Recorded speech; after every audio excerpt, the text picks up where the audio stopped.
All right, let's call the meeting to order at 6:16 p.m. Welcome, everybody. Thank you, everyone, for attending to today's Porter Ranch Neighborhood Council meeting. My name is Gabriel Callion, and I'm the president of the council. I have a few announcements to make. This meeting is being recorded, and the recording will be available on our PRNC YouTube page, as well as our prnc.org webpage. All meeting attendees will be automatically muted when they join the meeting.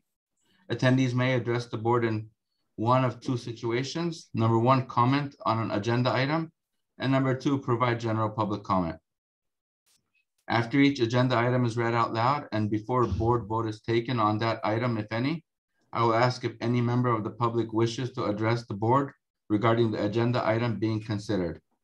At the time, the meeting attendees can electronically raise their hand to speak by pressing *9 if they are using a telephone for audio, or raise your hand by the raise hand button on Zoom.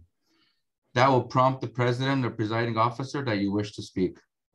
I will go down the list of those who raise their hand, turn on their audio one at a time, ask him or her to go ahead and provide public comment within a specific period of time.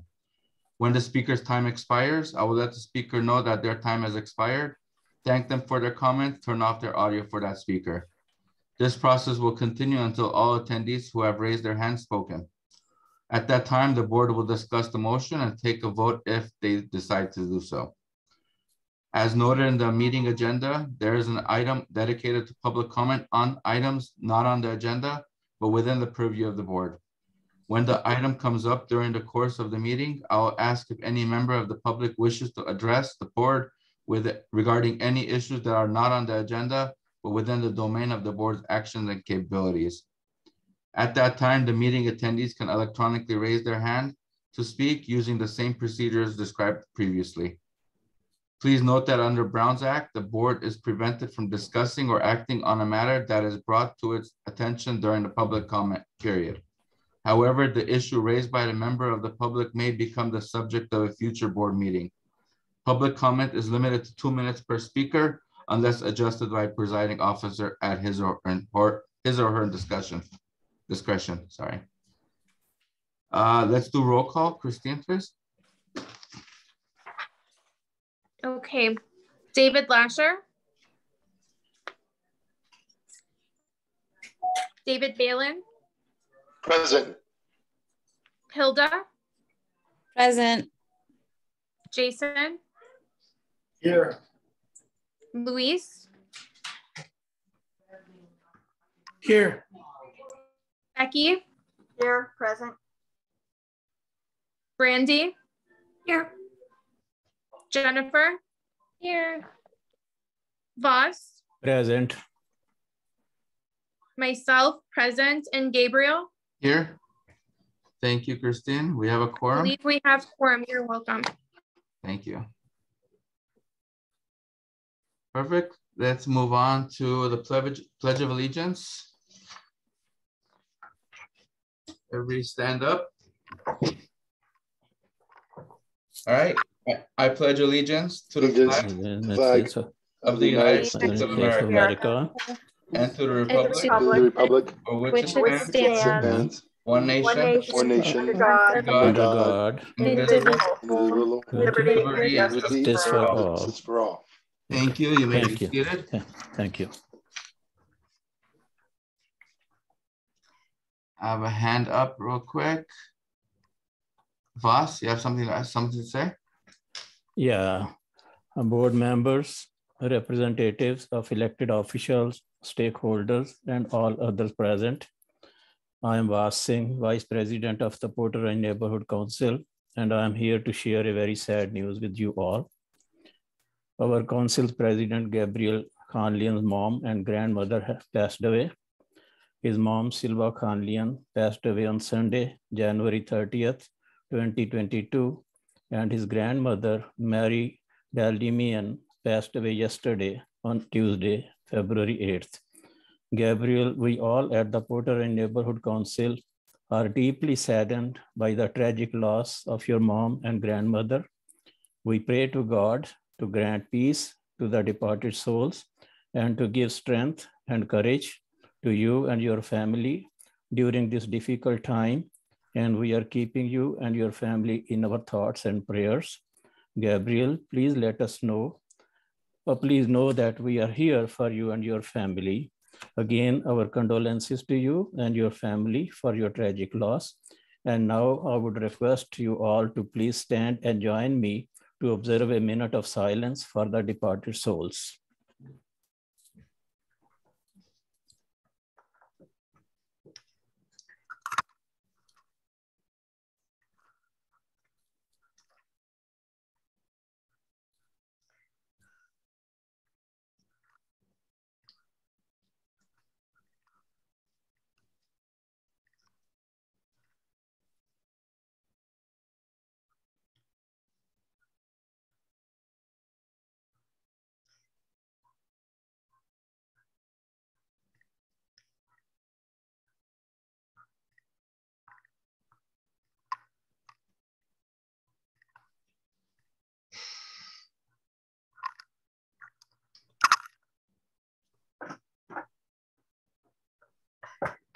Thank you, and please all be seated, please. Thank you. Gabriel, now you may proceed to continue the meeting, please. Thank you. Thank you, boss. Thank you, You're board. welcome. I appreciate it. All right. Let's move on to item 5. I'm not making the president's comments today. I will be going dark. Let's move on to item number 6. Updates from representative, elected officials, and city departments. Colin Cruz, let me bring you in.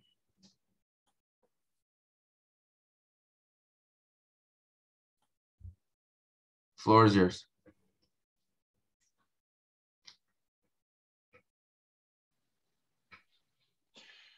Hey, everybody. Colin Cruz, District Director for Council District 12. First of all, Gabriel, I want to offer my sincere condolences for your loss. That's a tough situation. A couple of things for you guys tonight. First, I want to thank everybody that was able to attend our conversations with councils on Monday. I think it was a good conversation about a very sensitive subject. And I just wanted to, again, thank all of you that were able to attend. Second up, Councilmember Lee put forward a resolution in support of Assembly Bill 1603. 1603 would reel back a portion of Prop 47. Specifically, part of Prop 47 raised the threshold for a felony theft crime from $450 to $950, and the Assembly bill would reduce it back down to $450. I think we all have been watching the news and seeing what's been going on as far as crime in our area and frankly throughout the state. So the council member absolutely supports lowering that threshold back to what it was prior to Prop 47. And then just last, just for your information, obviously city council meetings went back to Zoom meetings for the council last month, and that is going to be extended through the end of February. And that's what I got for you guys tonight. Thank you. Thank you, Colin. Any questions from the panelists? Questions from attendees? I see Patty. Patty, floor is yours. Oh, thank you. I just wanted to pass on so that Colin can pass on to John Lee that Senator Henry Stern will be introducing an important ELISO bill within the next 10 days by the deadline, which will be definitely a game changer. So we need all the support we can get to help him get this bill passed. And so if John Lee can introduce a resolution and get it before City Council, that's very important, within the next month or two, as soon as possible, that would be great, because then it's going to be going into these committees like the Energy Committee, and they're going to face the usual shills and Salco gas trying to defeat it. And it's going to be, as I said, very important. It'll help jobs, produce jobs for those who work there. And I've seen drafts, as I've been part of a committee that's been meeting with him and with Senator Stern. So we all would appreciate that. This again, this is going to be very important for this area. Thank you. Thank you. And with no further questions, thank you again, Colin, for coming today. You want to stick around, or? I'll be here for a while, if not the whole thing. Awesome. Appreciate it. Sounds Thank you, good. Gabriel. Thank you. We have Tessa. Bring her in.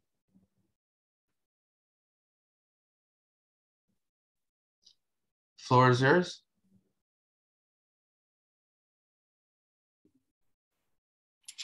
Hello there. How you doing? So Welcome. this is my first time at your neighborhood council. I am Tessa Charnovsky. I work for Supervisor Sheila Kuehl. I am her district director, and I cover now Porter Ranch. So you know that the boundaries have changed. I know I believe Blake Clayton was here last month. We're doing a swapperoo, and he's taking a meeting in Topanga Canyon, and I'm doing this meeting. I wanted to meet you all. I know that there are lots and lots of concerns here, particularly around Aliso Canyon. I believe that we have a meeting coming up in a week or two with some residents and perhaps board members as well to discuss your concerns. Feel free, as always, to reach out. One of the things I wanted to talk to you about today is something that I think people are really confused about: masking policy. So if you want to get on my e-blast list, I won't spam you. I send emails maybe once a month at this point. During the height of COVID-19, it was like almost daily, but now it's hardly ever. Let me know and I can share information with you. So what I wanted to share is that we know that the state will be soon lifting the indoor masking requirements for people who are vaccinated. What does that mean for LA County? LA County is not going to be lifting the indoor mask mandates probably until around April. Here are the criteria. Transmission rates need to get to around 730 a day for 2 consecutive weeks.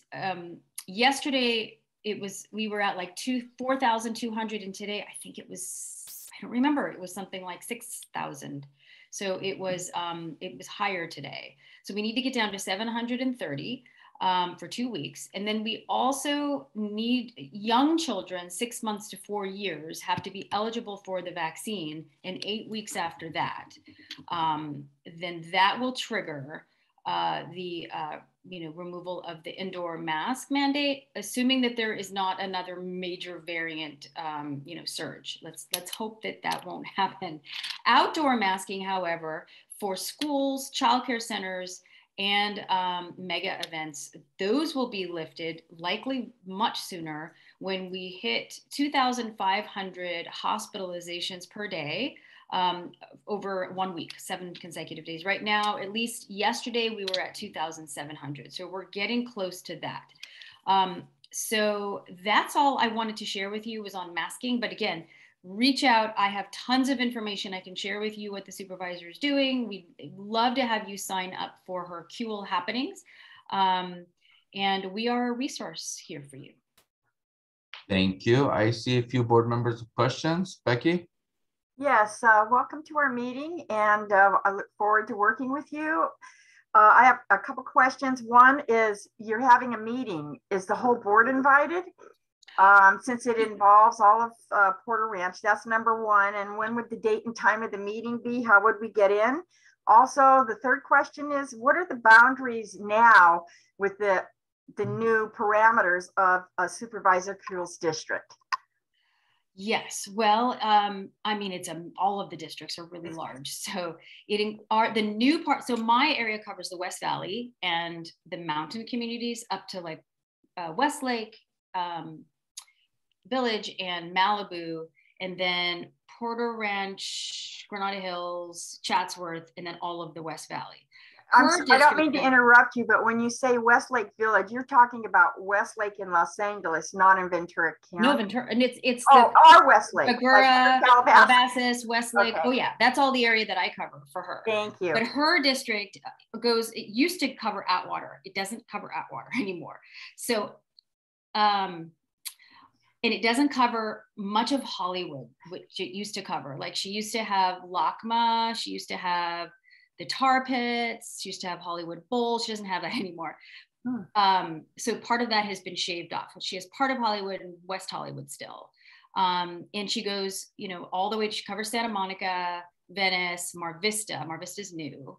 And then all of the East Valley too, you know, in Studio City and North Hollywood. Wait, maybe not North Hollywood anymore. I know my part of the district really well. Maybe you could put it online or something. Are a little fuzzy, but it's, you know, where the biggest change, frankly, is my area, which incorporates now these smaller cities. And then in terms of the meeting, you know, we were asked. I'm not the lead on organizing it, so I actually don't know the group that called it together or that was asking for it. Perhaps it is someone in your audience who's listening right now. And they're pulling together people on their end. On our end, we're gonna have our health deputy, our public works deputy, our land use deputy, and myself. Will the Porter Ranch Neighborhood Council formally be involved, or is it just, you know, it's again, it's up to the people that pulled it together on their end. You know, what I can do is find out who that was. That would be awesome. Yeah. Thank you so much. Let me interfere real quick, Becky. I'm aware of the meeting that's happening. Just contact me and I'll arrange it with everybody in the back end. You're awesome. Thank you. Thank you very much, Tessa. Of course. And Voss, I know you. I've met you for a long time ago. You don't remember me, maybe, but I used to work for the prior mayor, so you're familiar to me. Yeah, I remember, Tessa, you were here last in the Porter Neighborhood Council when you were working as a West Valley rep of the mayor. That's right. I remember you, and welcome long back. time ago. Welcome back to the Porter Neighborhood Council. Thank you. Was that all you wanted to say? Pardon? Is that all you wanted to say? I love it. Thank you. I was like, I know him. Yeah. Thank you. Very cool. Thank you, Voss. Randy? Hello. Is it okay to call you Tessa? Yeah, of course. I just want to say welcome. I'm aware of your background. I know you've worked with the wonderful Karen Bass. I know you've worked with conservation voters and other wonderful organizations. So knowing your environmental background, I'm very confident having you involved in the Aliso Canyon issue. And I'm very, very happy to have you here. And I just want to say welcome and thank you for attending. Thank you. Yes. I mean, I am a passionate environmental person and I do have a strong background in that. And my boss is too. I mean, this is why I'm working for her. One of the reasons I'm working for her. This is climate change is a top priority for her. And, removing our world of toxins. We also inherited Santa Susana Field Lab. So that's another issue. Yeah, right? Oh boy. Yeah. You got two big presents. Now you got to take care of it. That's right. Exactly. Does the Sunshine Canyon belong to you too, or you're not? That's oh my God, I don't think so. Okay. Just making sure. Yeah. Next, I have Jason. Hi, Tessa. I was wondering about the AQMD. I know that there's a representative from the county supervisor board on AQMD. Because we're dealing a lot with AQMD, the air monitoring system, and so is Sheila Kuehl on AQMD's board, or is it another?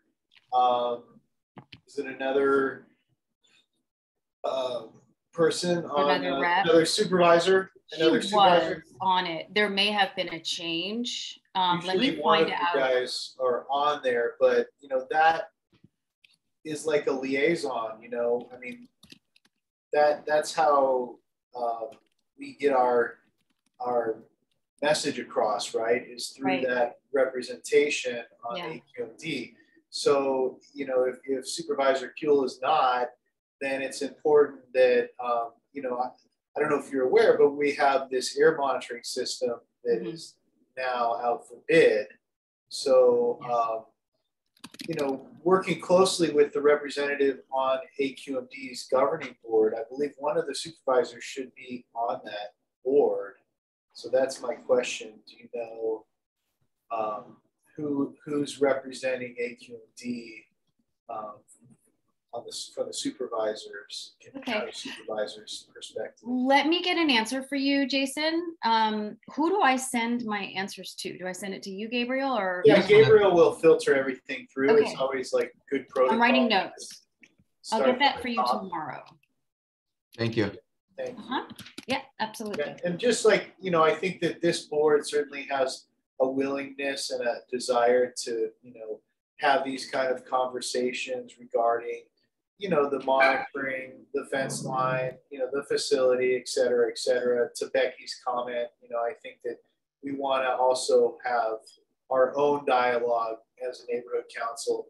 You know, you're dealing with the stakeholders, but, you know, we are the board here in the community. So I won't necessarily partake, but I know my colleagues here on this board certainly have an interest in it. And we did talk about it a couple months ago about inviting the supervisor to, you know, maybe come to the board or something like that.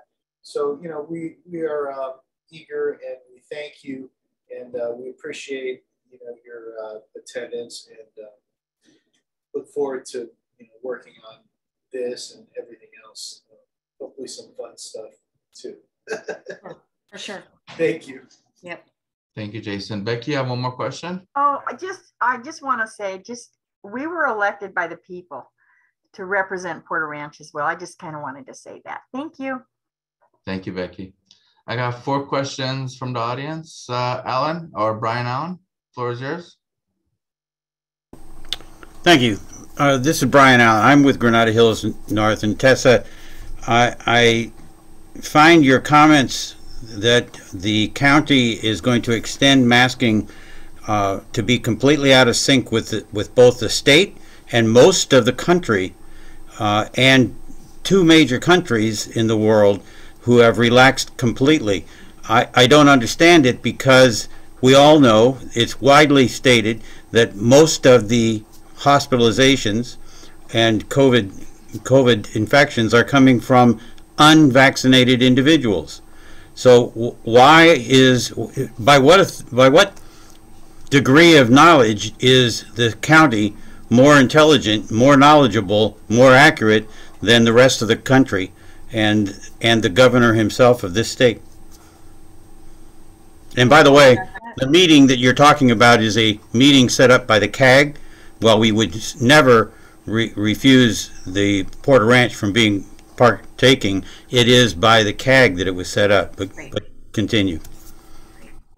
Thank you, Brian. You want me to address the masking? Yes, I would like to know why DPH feels they're more knowledgeable. I don't know what the policy is. Go for it. Okay. So Dr. Ferrer's following the science. Masks work. They help to reduce the spread. If you need information about, you know, the efficacy of masks, I'm happy to send that to you. You know, transmission rates are still very high. Unfortunately, in the past, when we have, you know, we have let people not wear masks, you know, only the unvaccinated were supposed to wear masks. People didn't always follow the rules. And unfortunately, we had another surge. So, you know, at this point, it's gonna happen. But, you know, according to Dr. Ferrer, it's better to be cautious. And, you know, the science does indicate that masks are very effective. I won't say much more, but indulge me just a second, Gabriel, please. The fact is, science is being used across the country, and the science does not agree with what is happening by Barbara and DPH. And unfortunately, originally we were told that all of these restrictions were because we had hospitalization issues. But the hospitalization issues are not the problem. The unvaccinated are the problem, and the hospitalization issues have been coming down week after week after week. So I find it very disingenuous, and I find it not very scientific to make statements that assault and insult the rest of the country. So thank you very much for hearing me. Thank you, Brian. Next will be Ron Nagai. 1 second, please. Floor is yours. Hello. Hey, Ron. Hello to everybody. And Tessa, thank you for coming to the meeting. And I know you're just a representative. First of all, I want to echo what we just said about masking. I personally am triple vaxxed. I mask all the time. But I think that the policies that the county and the city have adopted are absolutely foolish. We go to a restaurant with a mask on, and it takes us about 30 seconds to a minute to get seated. The beverages come, and for the next hour and a half, nobody has their mask on because they're doing what they're supposed to do. They don't need to wear a mask while they're eating. If someone can tell me that that is science, I cannot believe anybody would even try to sell that to somebody. That is not science. And Sheila Kuehl herself doesn't believe it. There's numerous incidences where she's not wearing a mask. So I don't even want to debate that anymore. She doesn't believe it, and neither do a lot of the Democratic leaders. They don't believe it because they're not wearing it. We just saw Newsom on numerous occasions, Mayor Garcetti, I can go on and on. Separately, I am surprised that a supervisor comes to our meeting and does not address crime. Crime is running rampant in this city. And the only thing that I hear from the Board of Supervisors is going after the sheriff. And I can tell you one thing, you may have other information over with the Board of Supervisors, but from where I'm sitting, the sheriff is the only one doing something about crime in this city. You got whether it's the railroad yards, Venice Beach, going on and on. Let's move on to homelessness. LAHSA has lost and wasted hundreds of millions of dollars, probably over $1 billion by now. And the county supervisors, along with the city, continue to use them for more cleanups and counting the homeless. We don't need to count them anymore. We need to do something about it. There's no evidence that the county supervisors are working with the state legislature and the governor to get some kind of oversight over the people who are drug abusers and the mentally ill. Nothing. That's going to be the solution. Not putting, and maybe a lot of our residents don't know, that the county and the city are putting homeless people in the Bonaventure Hotel and other top flight hotels in the city under Project Roomkey. This is insane. They're buying up apartment buildings that the cost per person is over $500,000 per unit. We have young people and people trying to buy a home in this city that can't afford that. High-speed transportation, nothing's being done. And the supervisors have all these seats on the MTA doing nothing. They allow crime on the metro, but they tell the people, oh, we're doing something. You have done nothing. As far as housing, you've virtually done nothing. And that's evident by the fact that we have this growing problem. Why don't we sit down the next time you come, and I would like something in writing, so it's just not something somebody says to me. What the Board of Supervisors, namely Sheila Kuehl, I know she's not running again, but what she's doing about all these major issues, and all you have to watch is the media on TV, and you'll find out what the top 5, 6 items are. And masking is not one of them, by the way.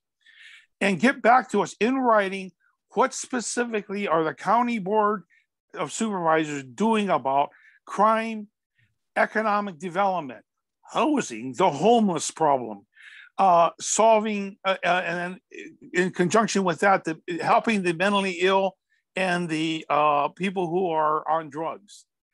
Thank you, crime, of course, is being one of them. Anyway, so Gabriel, that's all I'm going to say. I appreciate you giving me a little extra time, but it is pathetic that this board only keeps going back to COVID, and the only thing they can do other than that is attack the sheriff, the only guy that the public sees as doing something for the county of LA. Thank you. Thank you, Ron. Tessa, would you like to address that? Well, I think it would take me a very long time to address those concerns. And I mean, needless to say, the supervisor has very different perspectives. And, you know, there is progress made. And I don't know if you're also with the Granada Hills Neighborhood Council North that I went to last week and addressed a lot of these things directly. based on what I understand the supervisor believes. Maybe you're with Porter Ranch, I don't know, but I mean, I don't want to take the time, but on, you know, sheriffs, homelessness, Project Home Key, oh my goodness, there's so many things you brought up. I think on all of those issues, we would find, you know, differences of policy, differences of opinion. So I don't know where to start at this point. You know, one thing I will say is that, you know, I know I'm learning about your area and what is happening here. So if I were at Woodland Hills right now, or Canoga Park or Winnetka, there's a lot going on there that I'm very familiar with the LA River, or specifically Project Home Key. You know, I talk about the share, you know, in Topanga Canyon, which is, or other unincorporated areas. I talk about the sheriff and, you know, issues with the sheriff and you know, their work in the canyons with speeding or whatever it might be, because that's where the sheriffs are supposed to be. They don't cover, as we know, the city of LA. But I'm learning about your area and what your issues are. And as we, you know, we only have what, like 10 months. So, you know, as I become more familiar and understand what your interests are, I can bring hopefully resources to you that address your concerns. Thank you, Tessa. I have, let me go to the panelists real quick. I know we have 2 more questions from the attendees. I have Jennifer. Hi, Tessa. I'm sorry, can you guys hear me? Yes. Okay, great. I just wanted to piggyback off of the mask mandate. I wanted to share LA County's COVID numbers for today, just in case, you know, nobody saw it. Today, there was 5,100 new cases, and the current hospitalization is 2,597. While that doesn't seem like a lot to some people, I've worked in hospitals before, it is a lot. And for COVID positive patients, they separate them in different units. There aren't enough spaces per hospital. So almost 2,600 people in the hospital, it's quite a lot. I understand why LA is still hanging on to the mask mandate and why they're waiting for 750 cases per week, am I correct, for 2 consecutive weeks until it's lifted. And also we have to think about the group that's not vaccinated, which is 5 years old and younger. I have an 18-month-old, and I am very, very worried when I take him even to go see his pediatrician. So I understand, you know, the reasoning, and I just wanted to share the numbers just to put everything into perspective, because I do follow him every day.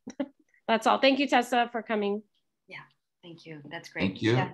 That's right. I mean, I forgot to mention, of course, that our hospitals are overwhelmed. Not quite as much right now, but during the peak of the surge, it was very, very hard. And you know, people, the death rate, I think today it was something like 100 again. The death rate is pretty high still. Yes, 103. Yeah. So, you know, it is absolutely essential that we do what it takes to get past this, and we will get past this. Thank you. Becky?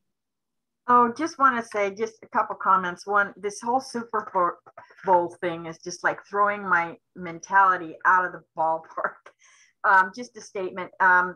And you brought up the LA River, and that's something that I was interested in, because I was on the neighborhood council like 20 years ago when we developed those pathways along the river.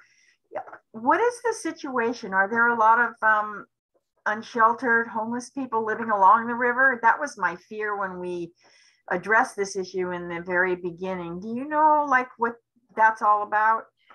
Well, what I was referring to for the LA River is that the updated LA River master plan is going to be voted on by the Board of Supervisors in April. And responses to comments made by the public will come out, I believe, in March, and the draft changes. So this is the whole expanse of the river, and you know what the thinking is, what the plans are. You know, they're not exact because you know things change. But you know, essentially the goals and what it is that we'd like to see along the river to really make it thriving. But the current situation, are there a lot of unsheltered people living along. Yeah, I mean, on that issue, yes, it is a challenge. And so you've got groups, you know, in Reseda, the river walkers and watchers, I believe, that goes out and, you know, encounter people who are living there. One of the challenges is that the jurisdictional issues are tough because some parts of it are owned by the county and some are city and some are federal. But you know, it is definitely, you know, the challenge with homelessness is present there too. And so, you know, the goal is that we've got to get people housed, and you know, sometimes they don't want to be housed, and sometimes they're not ready to be housed. But you know, we don't want people out on the streets. That's a certain, well, kind of housed or hospitalized. Right. To open up some hospitals for right. And the other thing that we don't want is when people are living in the river or along the river, they're throwing their trash in the river. And that eventually gets out into the sea. And so, you know, that's obviously very, you know, not okay. So, I mean, one of the things in the LA River that's happening that is very exciting, it's not related to Porter Ranch, but let me just take a second to tell you because it's kind of cool. And that is at the headwaters, right near the headwaters. It's between Winnetka and Canoga Park. And this is all part of the, you know, the plan, the river master plan, right? There's going to be the development of a pavilion where, you know, they'll have, you know, artistic elements and native plants and you have a bathroom, and they'll have drinking fountain and places to park your bikes and places like benches. And the goal is to create a place where people can, you know, hopefully be in the shade. We know how hot it gets out there, and to recreate and to see beauty and wildlife. So that's just one place, but the goal is to have places like this all along. Thank you so much for attending. Thank you. We have 2 more comments from the attendees, and then we can move forward. Glenn Bailey, floor is yours.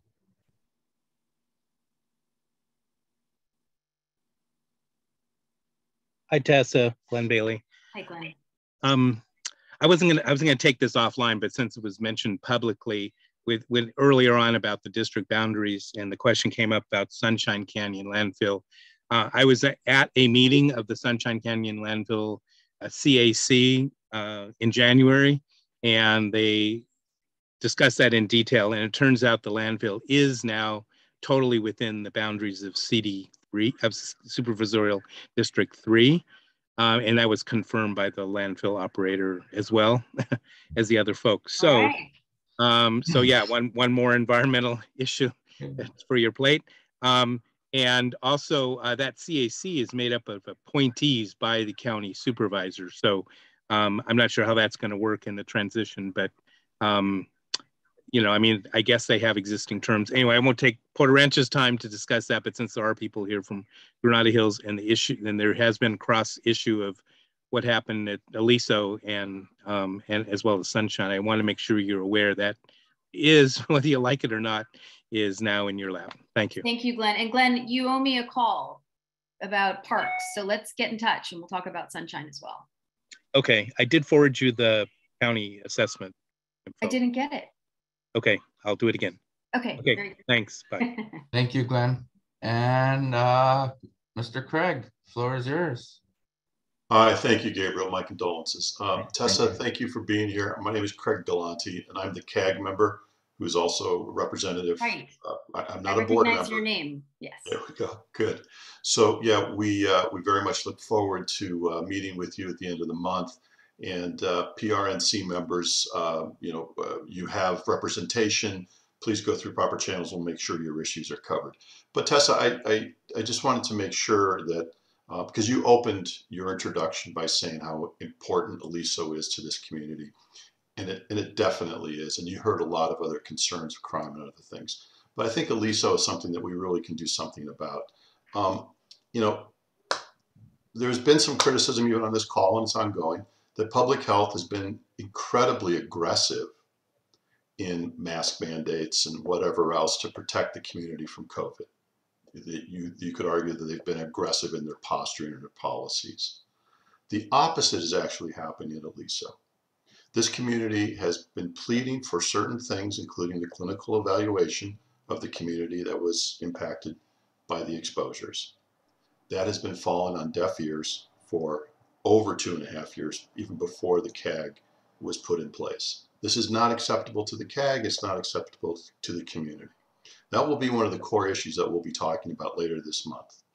And I don't want to take up any more time, but I would like for you to make a promise that you will come back to this PRNC meeting subsequent to the CAG meeting, where we have a chance to give you an update. We have some specific asks of the supervisor's office, and report back to the Porter Ranch Neighborhood Council to keep them in the loop on what action items Supervisor Kuehl will be taking on behalf of the community in regards to Aliso.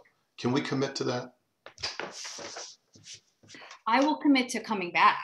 I'm not gonna, I can't say what I'm gonna speak on, but yeah, definitely. I'll be back, Blake will be back. We have a competing meeting where they're kind of mad that I'm not there right now, to be honest. Well, we're glad you're here.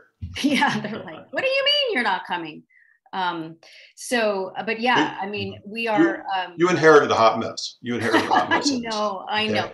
But, you know but there are issues that need to be tackled. And all I'm looking for is a commitment that you'll come back and we'll talk about the asks and we'll talk about what is going to be done. Yes. Yeah. Okay. Yeah, for sure. Okay. Thank you. Because this community has been ignored. We appreciate your openness and the fact that you're environmentally sensitive. I think we will get along. I think we will agree on a lot of things. I look forward to that conversation. Excellent. Thank you, Craig. We'll see you and others very soon. Yes. Thank you, Craig. And thank you, Tessa, for coming today. You're always welcome to be here. Feel free to email me any information you have anytime, and we can stay in touch as well. Perfect. You have anything further to add to the board or the public? Nope. Awesome. Thank you again. I really appreciate you being here today. All right. Any other representatives here? Raise your hand. Tara, the floor is yours, Tara. 1 second, please. There you go.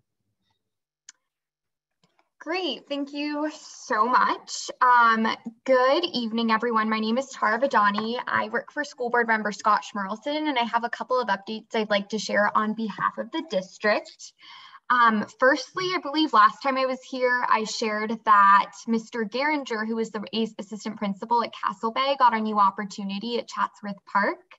I'm happy to share that Miss Teresa Stauffer is the new assistant principal.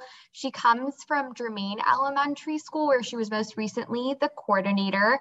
I haven't had a chance to meet her quite yet, but I've heard really great things, and we're looking forward to working with her in this new capacity. Some other news that you might have heard in the last couple of weeks is that LA Unified selected a new superintendent in Alberto Carballo.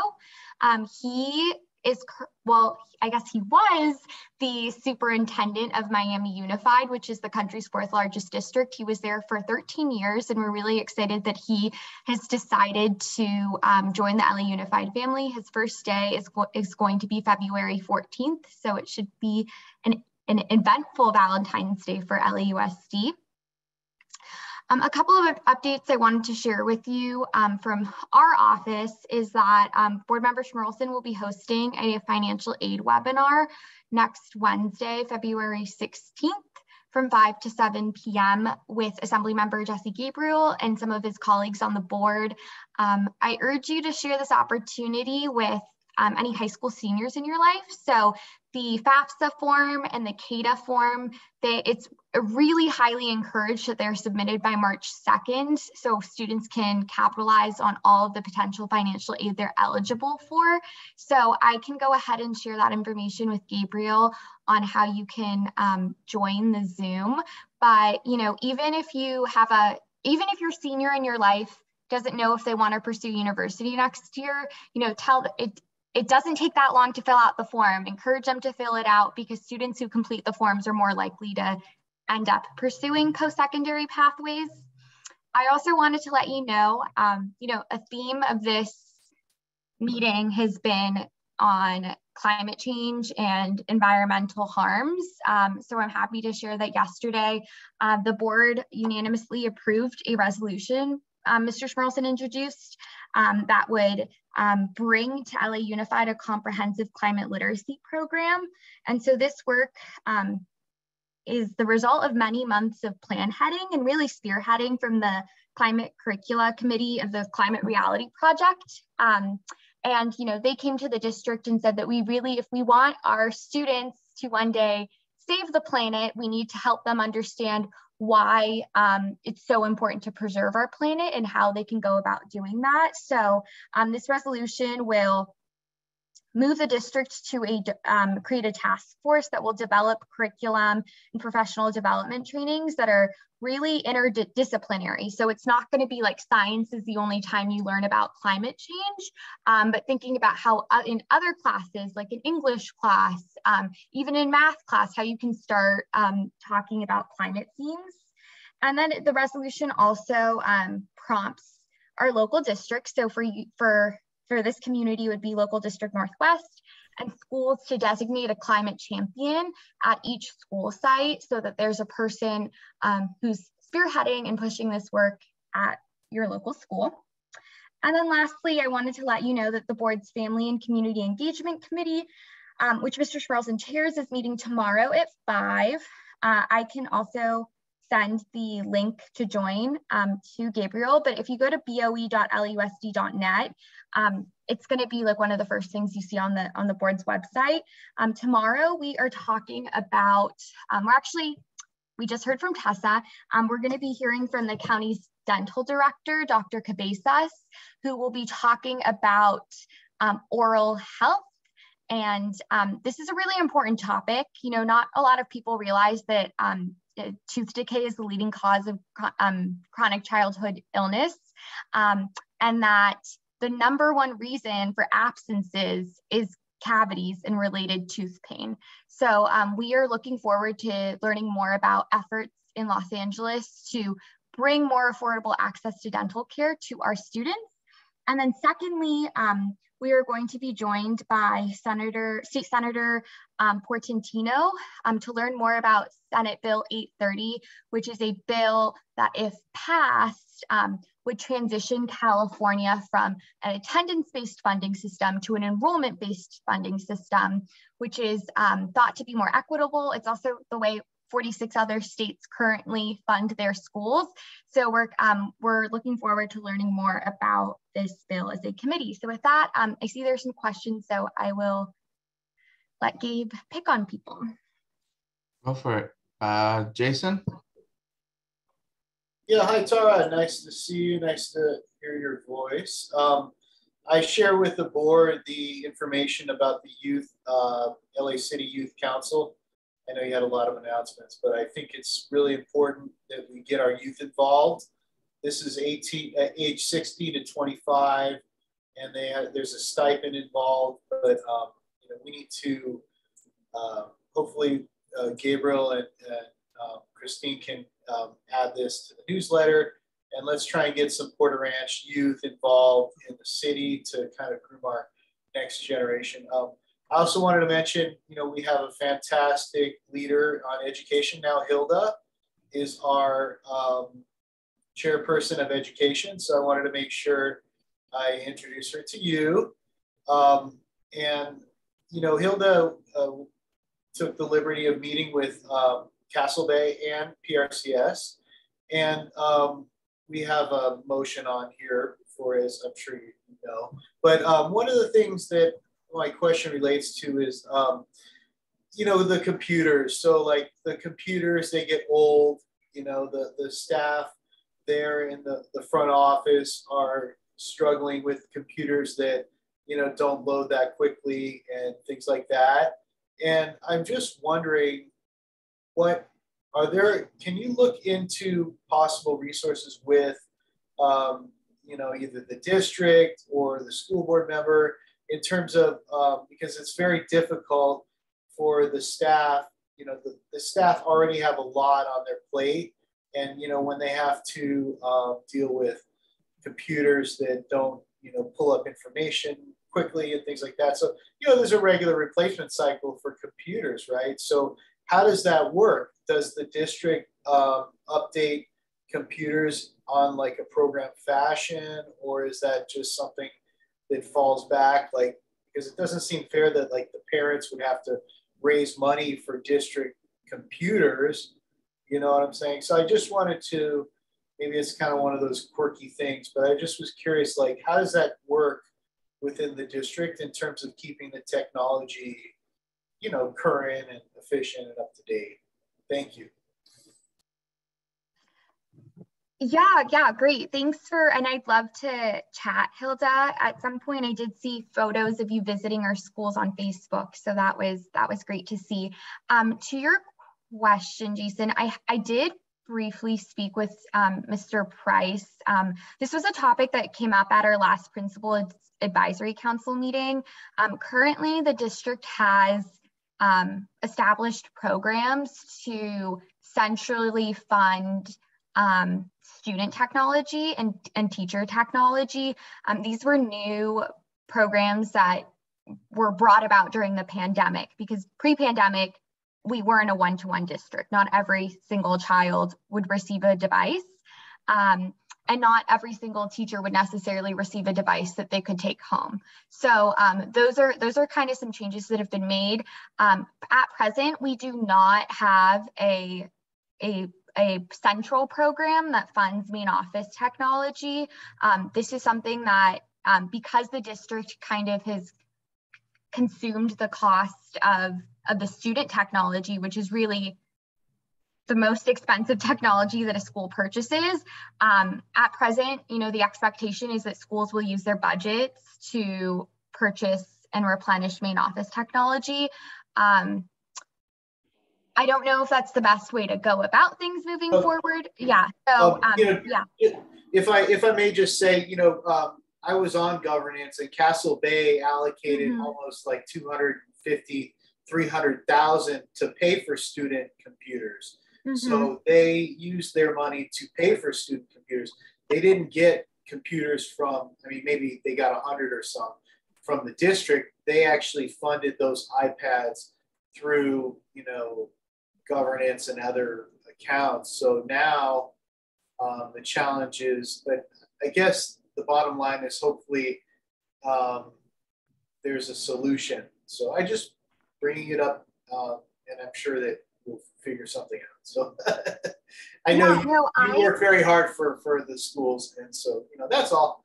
It's all good. We're not going to solve it tonight, but just yeah. And I would just say that the issue Jason's bringing up is really salient among a lot of our schools in the Valley, because he's right. A lot of schools pre-pandemic did make that investment with their school budgets or with their parent organizations to purchase technology. And now we have, you know, schools asking if they can get a voucher. Unfortunately, it doesn't work that way, but I will definitely raise the issue that at Porter Ranch Neighborhood Council, we got a question about replenishing main office technology. So hopefully we'll see some movement on that in the coming months. Thank you, Tara. Thank you, Jason. I know Hilda's been working very closely with the schools, and she has her hand up. I'm gonna go to Hilda, and then Becky, and then Brandy, and then we'll open up to the public. Hilda, Hi, Tara. Again, Gabriel, very, very sorry for your loss. Jason, thank you for bringing that up, but I really want to talk to Tara, and I want to establish close relationship with you, because this is something for our kids, for their future, for our future. Kids are our future. And if we don't have good computers, working computers that are not slow, that's the key. That's the main key, that it starts from the main office. So the main office should have good computers, and then it's really for our kids. I mean, it has to be done. So whatever it is, I know it's possible. So we have to discuss it, and then we need to work on it to make our schools better. And if we have better computers, it's all about technology. We have better education for our kids. So I'm looking forward to meet you, talk to you, and I'll get your information from Gabriel. Thank you. Yeah, and Gabriel, if I could just quickly respond, I would just say that I agree with all the points you made, Hilda. And I would say that if even if your child doesn't attend Castle Bay, like the school budget season is it's February. This is the time that these things happen. So when your principal sends out a survey or hosts a budget chat or a conversation, or if a conversation takes place at governance, I would definitely recommend you all make this opinion known and again, advocate at your school site about why main office technology should be upgraded, because a lot of times the way resources are allocated are, you know, our schools are meant to serve the students. So a lot of times those resources go to things that directly serve students, but you're so right. If our main office staff don't have fast working computers, then that trickles down to the level of service they can provide. So just wanted to elevate that. I'll address that. Thank you so much. I don't have any kids that go to the school, and my child grown up, and but I am there for those kids and their families and our community, of course. Thank you so much for your time. Thank you. Thank you to both of you. Becky? Yeah, just a question.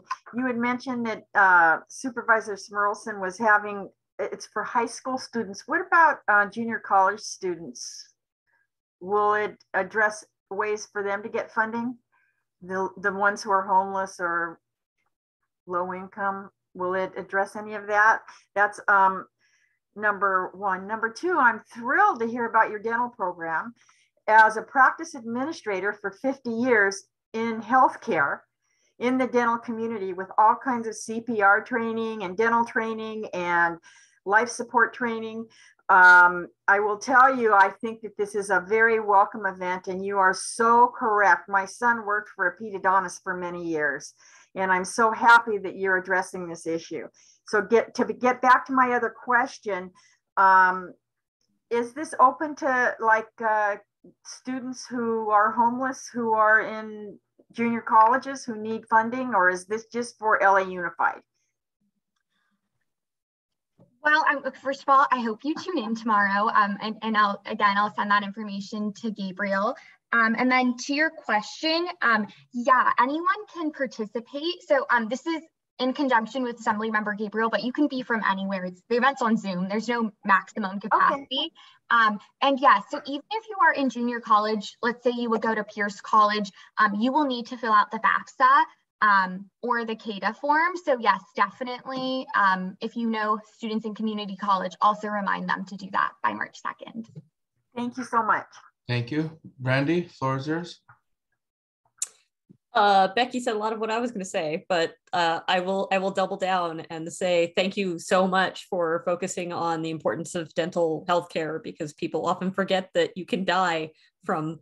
Oh yeah. Yeah, and it's so important, and it's so expensive and not covered by almost anything. It seems like sometimes. So I just really want to say thank you that say thank you to Smirlson for being part of this and for focusing on it. And thank you for being here. Thank you, Brandy. Yeah, thank you, Brandy. All right, we got one more hand up, and that's Patty. Patty, floor is yours. Great, thank you so much. I am so happy to hear about the climate literacy program. I've been getting emails about that. And as a member of, who's gone through the climate reality training back in 2018, and Brandy also did too. And I don't know if you heard me earlier, but I hope that Scott will keep in touch with Senator Stern, because he's going to be introducing a bill in the next 10 days about LISO. I know that Scott has been so wonderful about supporting getting LISO closed, and we can certainly use the LAUSD support and backing to another resolution to say, hey, we need LISO closed, and we support this bill. So thank you so much for doing what you do, Tara, and also thank Scott. He's wonderful. Thank you. Thank you, Patty. Let's see, I got any more hands? No other hands. Tara, you want to add anything? Yeah, I just wanted to, thank you all for the comments, and yeah, if there are any other ideas, the committee that he chairs, Family and Community Engagement, it meets on a bi-monthly basis, and if there are issues that come up in your neighborhood and you want the district to have a conversation about it, you can go to bd3.info/topics and share your ideas for committee meetings. You know, I want these meetings to reflect the issues that people care about. So getting ideas from the community is really helpful. And with that, I wish you all a great meeting. And I too am so sorry about your loss, Gabriel. Thank you, Tara. Thank you for coming. You're always welcome. And email me the information. I'll pass it on to the board. Thank you, Tara. Thank you, Tara. Thank you. Mr. Gibson has his hand up. Mr. Gibson, the floor is yours. Hi, Mr. President. How are you? Pretty good, thank you. Happy Thursday. Happy Wednesday, everybody. Just want to touch base with everybody in regards to completing your ethics, not your ethics training, but your anti-bias training. We are asking all our board members to make sure that they have completed the anti-bias training that is required for all all members of this within the city of LA. So I definitely know there's one board member who hasn't completed it, but we are almost there, everybody. We got one more, and then I'm going to ask if all the other board members can turn on their camera so all stakeholders can see, participants. If you'd be so kind enough so we can have everybody just. I think it also creates engagement when we see everybody else. So just want to give that advisement as well. Other than that, let's have a good meeting, and I'll jump off and I'll be right back. I definitely know there's a motion that I'm on it. I'm just gonna go to NOHO and see, and I'll be right back. Yes, Mr. Singh. You're on mute, sir. Gibson? Yes, sir. You had assured us in our December meeting that you will be sending us new template for the bylaws, but we have not received it so far. Okay, I'll make sure you get it first thing in the morning, so I apologize for that. Everybody should have received it. It was sent out through the department's correspondence, so I'll make sure that the updated template is sent to you as well. We had sent it out to everybody, but I will make sure it gets it to your inbox. Thank you. Yes, Jason. Oh, I just wanted to mention I've been encouraging some other board members to attend. I know you're doing some classes. I know it's city clerk, but like the NPG classes are coming up.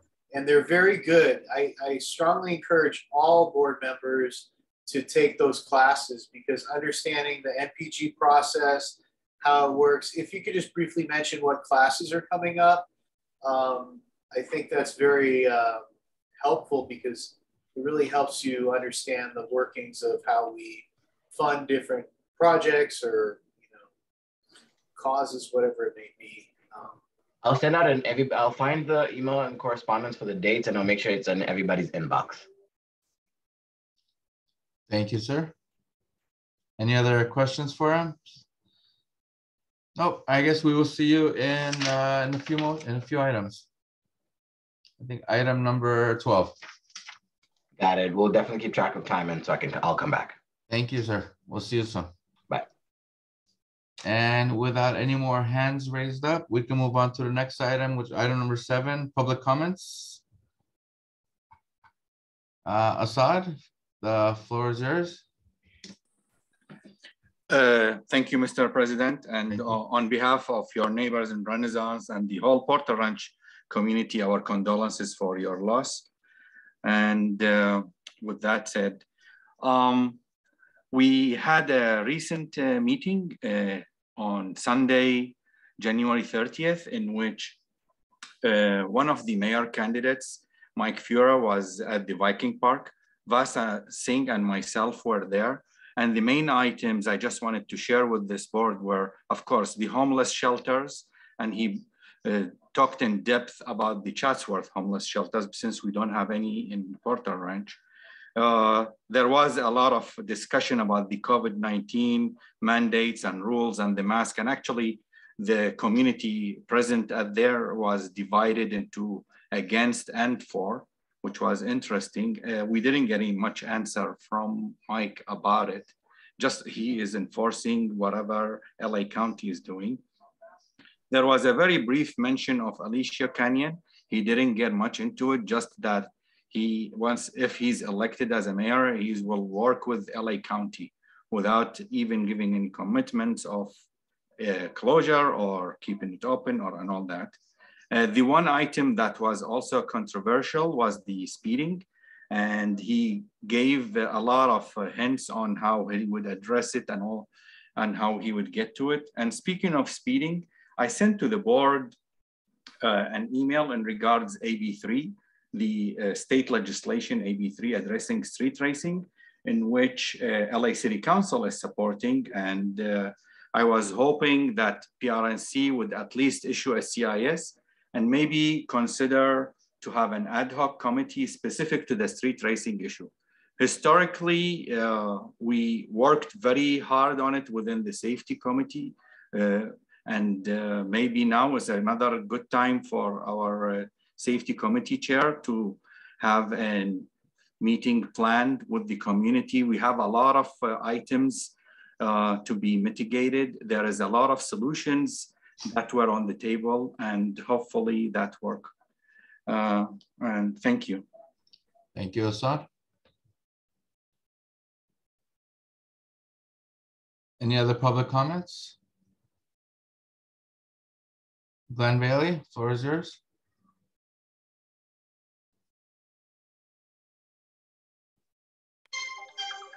Sorry about the phone ring in the background. Glenn Bailey. So I know there's someone else on the line who could talk about the Valley Alliance of Neighborhood Councils. I'll just do that really quick. I know that I've announced in previous meetings about the Chief of Police, Michael Moore, attending the Valley Alliance of Neighborhood Councils. That was scheduled for tomorrow night, but because of the Super Bowl and the public safety preparations, it's been rescheduled to our next meeting, which will be March 10th at 6:30. We have that in writing. So I just want to let you all know, in case you remembered what I said last month or whenever it was, that we are still going to have the Chief of Police, but it'll be March 10th, 6:30 via Zoom. It's as usual, the same Zoom ID is every month, and it's on the Neighborhood Council website, Alliance webpage for the LANC, lancc.org, which is actually the next topic I just want to briefly mention. It's up to your neighborhood council who you designate to represent you.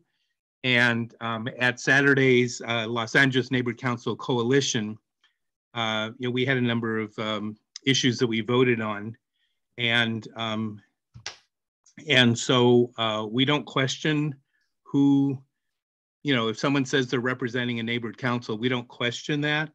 Generally, if it's the president that's there or the vice president, it's assumed that they've designated or delegated, whatever. But there were a couple of controversial issues that were kind of close, and I noticed for two of those that Assad voted for Porter Ranch Neighborhood Council, and again, I didn't think much about it because he's a former vice president of your council, and maybe you didn't change that. But last night, after a meeting, the vice chair of the Los Angeles Neighborhood Council Coalition showed me the roster of representatives for the neighborhood councils, and specifically the Ps, and there was no representative designated there for Porter Ranch. So, again, we would default to the president or designee, but I'm bringing this to your attention because, number one, I'm not sure if this was an authorized representation or not. If it was, great, fine. But then since there's nothing listed on the roster of representatives, I would recommend that you agendize this and designate a representative and an alternate by a board vote, or at least authorize your president or the president, future presidents, if you will, to designate who would be representing. And then that needs to be communicated to LANC at LANC, LANCC, at empowerla.org, so they can include the name of your representative and your alternate on the roster for who's authorized to vote, on behalf of your neighborhood council. And you know how to reach me if you have any questions. Thank you. Thank you. Can you email me that information, please? Yes, thank you. Awesome. Thank you and very much. My condolences. Thank you, Glenn. John and Michelle Hells, floor is yours. Yes, thank you very much. Our condolences as well.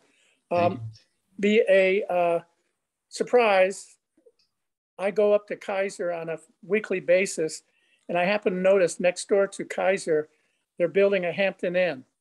They've got sign up there for the past 3 weeks. And when I asked some of the other managers across the street, they have no clue what's going on. They've seen the same sign I did. Is there any illumination to that fact up there? Is it going to be a Hampton Inn? Yes, there is a Hampton Inn coming, and it should be completed within a year and a half.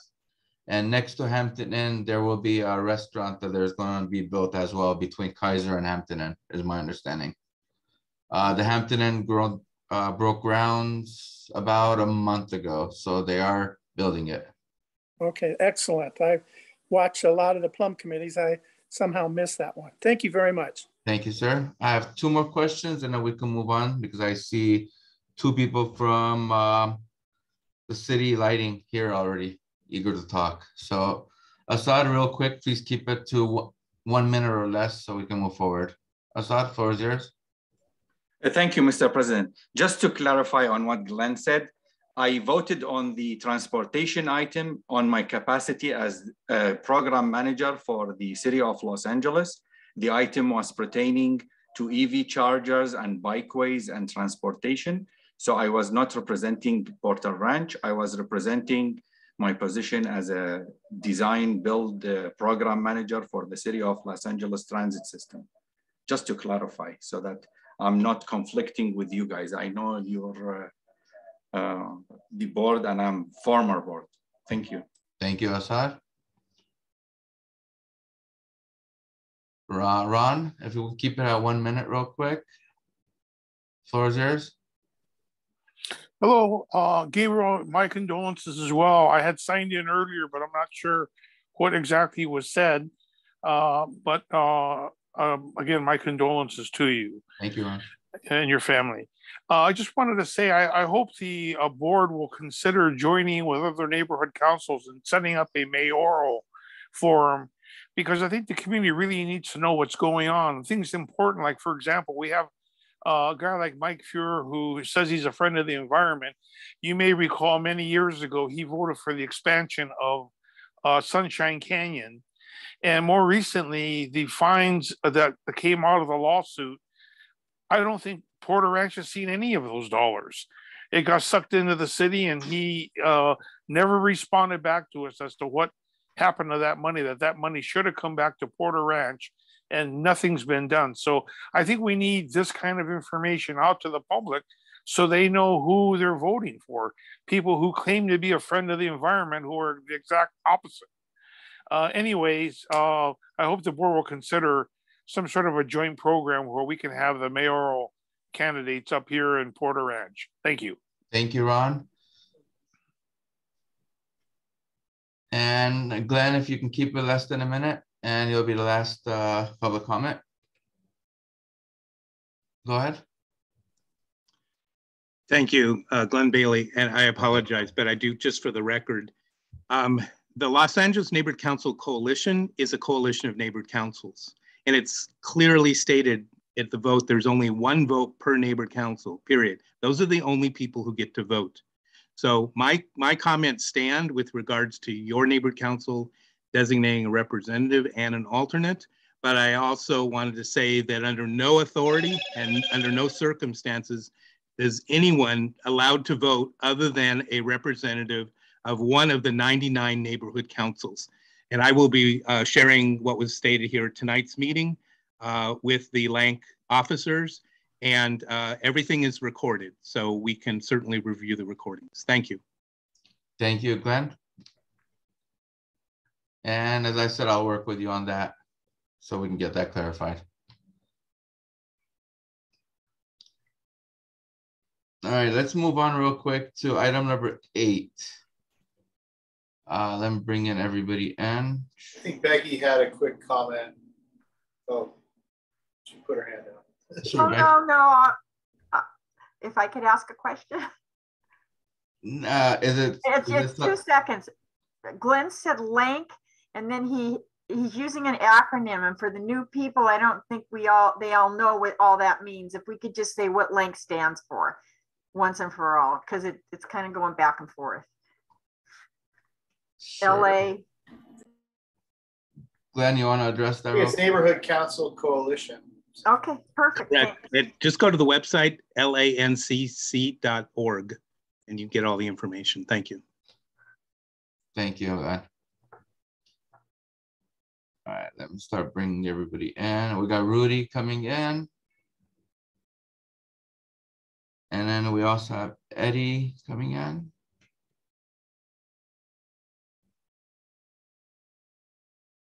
I just invited both of you as panelists. Let me allow you to share your screen. Okay, Rudy or Eddie, which of you is going to be sharing your screen? Hello, Rudy will be sharing. Go ahead, Rudy. Perfect. So this is item number 8. That's presentation by Bureau of Street Lighting Division Manager Eddie Chavez regarding wire theft status and mitigation. Good evening, Gabriel. Sorry about your loss. Good evening. Thank you. Thank you, Porter Ranch Neighborhood Council, for the invitation. I am Eddie Chavez with the Bureau of Street Lighting, Division Manager of the Infrastructure Protection Division. We were appointed by our director to try to find ways to combat our copper wire power theft issues we have citywide. Next slide, please. So a brief background of copper wire theft, which is affecting the city citywide. It's been going on for several years. It became widespread since 2006. Power theft, as we all are aware of now, has become more of a recent issue, and it has increased due to our homeless population that we have citywide. These has become a significant issue, which is causing extended repair times and numerous light outages throughout the city. We have worked closely with the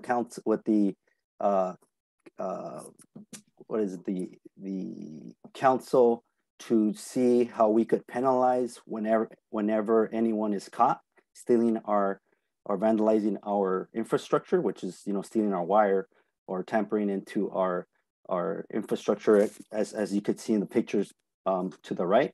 And it is a crime under the following penal codes. On the top, you see examples of wire theft. As you can see, it becomes a hazardous condition. We have exposed wires laying around. It becomes even a tripping hazard. On the bottom, you see some power theft where you have cords that are just laying around. You have other things going across our cables and conduits going across our sidewalks, which definitely become a tripping hazard and becomes a huge liability to the city. Next slide, please. So what is the Bureau of Street Lighting doing to try to help this? So we were called upon. There was a Infrastructure Protection Division, which is the one I'm leading, was created to be more proactive in combating the copper wire and power theft. So we had to reorganize staff and resources to create the division. We are tasked to find new approaches to combat the copper wire power theft.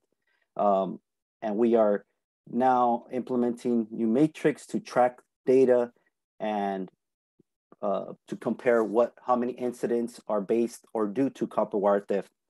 Along with that, we are doing outreach to increase community awareness, such as tonight's meeting.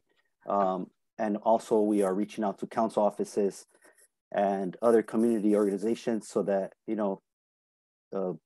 community awareness and how to help just by even seeing, if you see something, say something. On the right, you can see how copper wire and power theft locations look. Obviously, in the top left, you see that it's due to a homeless encampment. You see all the clutter, you see all the extension cords. On the top right, you see that one of our pull boxes where we have our access to our infrastructure, our conduit, our wiring, was uplifted and turned over to steal the copper wires. Bottom left, there was actually a fire that was caused due to tampering into our infrastructure. And on the right, You know, they get very smart on how even connect extension cords to power their either RVs or encampments. Next slide, please. All right. So what are we doing currently? Our field crews are using current strategies such as pouring concrete and extending the top left picture, covering our pull boxes or access holes. The ones that the picture prior, the one that showed was uplifted. So now we're doing, we're covering them down below and adding rebar and adding more concrete so that, you know, it's hidden. So we're trying to hide it. And what's that's the only thing with that is obviously it's creating more time for our crews, taking more of our crew time and resources to just combat and just fix one specific location. So the top left picture is one of our pull boxes that was buried under concrete from the curb to the sidewalk. On the top right, we have access holes right at the base of each pole where we have our welders welding the access holes and trying to just be creative enough so that we could try to stop this. Other strategies that we have done is seal the handholds and the pull boxes at the bottom, as you see with the reddish pinkish was with some epoxy glue. So those are the current strategies that our field crews are currently doing. Next slide, please. So what are we looking into now? We are doing some pilot programs to try to find mitigations and especially in the repeated locations that we are aware of, various council offices. So one of the things that we are looking into is called a steel lid. So the steel lid replaces the current pull box that we have. So what it is just a tougher steel, made out of steel, 6-inch thick metal skirt, if you could see on the top right picture. So if they try to go around our pull box, they have even a steel that goes all around. And it has a special locking nut, a special screw, and a 4-foot long rebar that reinforces it into the hole that is currently there. Other options that we are also looking at is some solar lighting. The difference with this solar lighting versus what is out there now is that this is an all-in-one integrated unit. This pizza box that we so call it has the battery pack. It's got all the components up on top at the fixture itself, versus in the past you'd have some of the battery packs down located where it would be also accessible, and we had in the past seen also getting stolen. So this is an all-in-one solar that we want to pilot. Next slide, please. So how can we help, and how can, in this case, your neighborhood council and other community organizations can help? Obviously, one thing is the community awareness, right? If you see something, obviously call in action, call 911. If there's your street light, that if you go out and your street lights are out, there's different platforms like 311. So obviously what we're trying to do is outreach. Our outreach strategies is to present to communities just like yourself, presentations. We have flyers now that we're creating. We also want to partner with our local council district offices, other city departments, neighborhood councils, neighborhood watch teams, and of course, other community organizations, BIDs, along with LAPD. What we've learned from LAPD, they're just so overwhelmed with, just other crime and issues that if you call for just a typical street light out, and even if it's seen in action, by the time they get there, they're no longer there, stealing the wire or whatever it is, or vandalizing and tampering it. So unless they're caught or we catch a license plate, where we've had a few success stories where, just coincidentally, someone took a snapshot and caught a license plate. So that's how we were able to go back and investigate. Next slide, please. And as I mentioned earlier, obviously to report any streetlight outages, we could, you could use the 311 platforms. If you do see it in action, we advise you to call 911 and never confront the perpetrator or the vandal, because you just, but calling 911, and if not, you could dial 311, go through the My LA 311 app, and also you could do myla311.lacu.org, and that's obviously if you see any lights that are out, or if you see any exposed wire or anything, and also you could see there's additional pictures here of what some of the vandalism that we've seen throughout our city here. Next slide. And that concludes our presentation. If there's any questions, thank you, Eddie. Help. I do see some questions. One thing, is there a way you can send me the slideshow so we can throw it on our website? Sure. I'll be sure to send that out. Perfect. All right, the first question I have is from Becky. Becky, floor is yours. Okay, as I'm the public safety chairperson for our neighborhood council, it's nice to meet you, Mr. Chavez, and thank you for attending our meeting. A few weeks ago, I have received so many phone calls from stakeholders complaining about the lack of lights on both sides of the street on Reseda Boulevard, north of Rinaldi, and also on Wilbur Avenue between Doral and Killamore Avenue, both sides of the street. And we're a hilly area, and those are main thoroughfares into our community, and they have been without light. It's not your fault, I don't want you to think that, but they've been without lights for quite a while. I did call 311. I have filed a report. They don't deal with it. They referred me to Streetlight. They gave me a separate phone number. The lady was amazing, and I filed the report. There had only been a couple of reports filed regarding that, but the one on Reseda has been out for a really long time. The one on Wilbur, probably a month or so. And then they called the council office. Then I saw something on television where they said that the director of your department of street lighting, that it's going to take years to fix these lights. And we kind of need lighting up here because we're in a hilly area that's with a couple busy streets next to on-ramps to the freeway.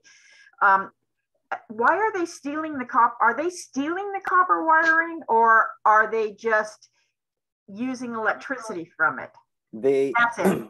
So there's two different scenarios. There is the copper wire being stolen, and obviously they're selling it. They go resell it for a few bucks per pound, but within a span you get probably a couple $100 from each span that they steal. So yes, they are selling it. Usually homeless encampments, they'll tap into our power.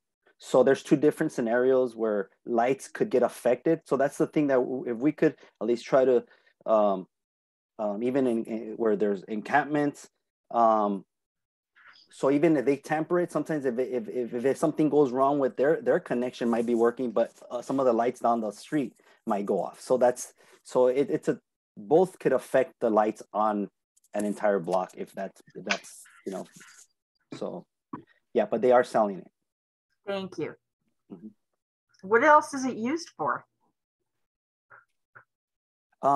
Mainly from what we are aware of is they're just selling it. And I don't know if they're either, and we have even tried going through recycle centers and seeing like, well, you know what, make sure they're getting their driver's license, so like that we have some type of tracking. But we're also thinking there might be a black market for it, and they're reselling it to other uses. So we don't know the specifics, but I know they are selling it because copper did increase in the last few years, the value of copper. So and the wire is made out of copper, so that's the reason why they're tapping and stealing it. So thank you so much.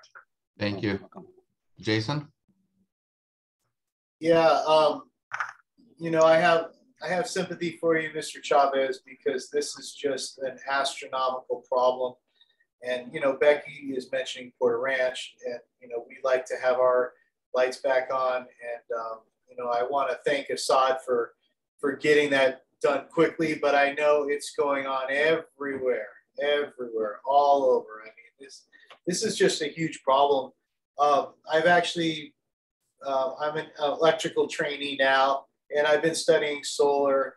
And, you know, what's going on in the solar industry now is instead of, you know, stringing solar panels together, what they're doing is they're putting solar with battery backup on each panel, with the inverter on each panel. And so I think that's the model. And honestly, like, my recommendation for your department is to look at that model. If you can get away from copper wire by having each lamppost independently supported with a backup, a power backup battery and a panel, right? Then you don't need wire, right? So each light will have its own source, because the money that you're going to be spending here. So it seems to me like, you know, because I'm looking around and I see like a lot of the, I don't know what you call the openings there where they tap into the wire. A lot of those, the covers are gone throughout the city, and I've reported them, and, you know, they're not doing it. But like, it seems like investing in the solar now, you know, like, instead of going out and repairing and putting new wire, they really ought to just invest in solar for those, especially those hot spots where you have like 2 or 3 or 4, you know, repeated. And, you know, what you said about what LAPD's response, and I know, you know, maybe not everybody's going to be, but I find it very disappointing if LAPD is giving you, you know, that they're overwhelmed. You know, I think that's disappointing, you know, honestly, because this is impacting our whole community, you know, and it just needs to be taken seriously. And I know the problem is the laws, you know, they can't prosecute people, you know, they don't, there's no impact, right? If they're stealing power, it's like nothing happens to them. But I just think, like, we're the city family, so LAPD should be like, you know, not saying that to you guys. And, you know, I do support LAPD, but I just, that bothers me, you know, when you get that response. I think we all have to work together.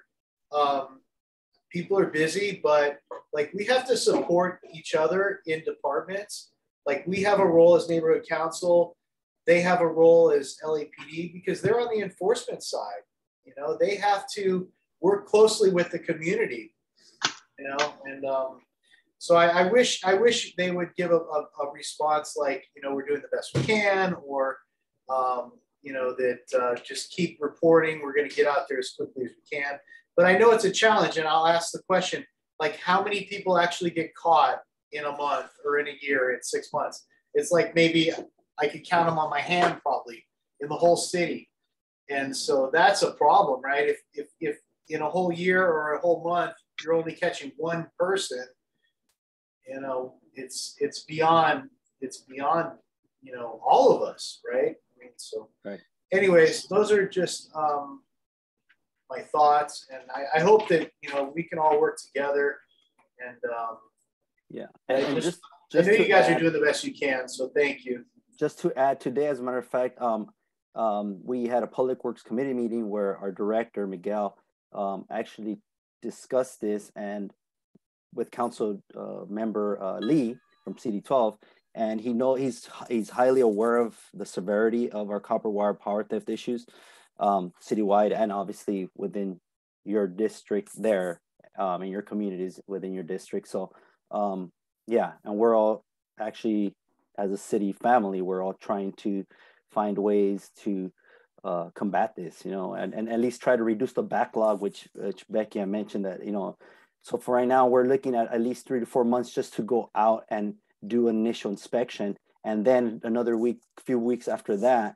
And it all goes back to, because of copper wire theft, it's just taking that much longer to fix, you know, because now we're just trying to make permanent repairs, no longer just, because what had happened in the past, we'll just repair it, and then a few weeks later, we'll get the same calls from same community saying all the lights are out again.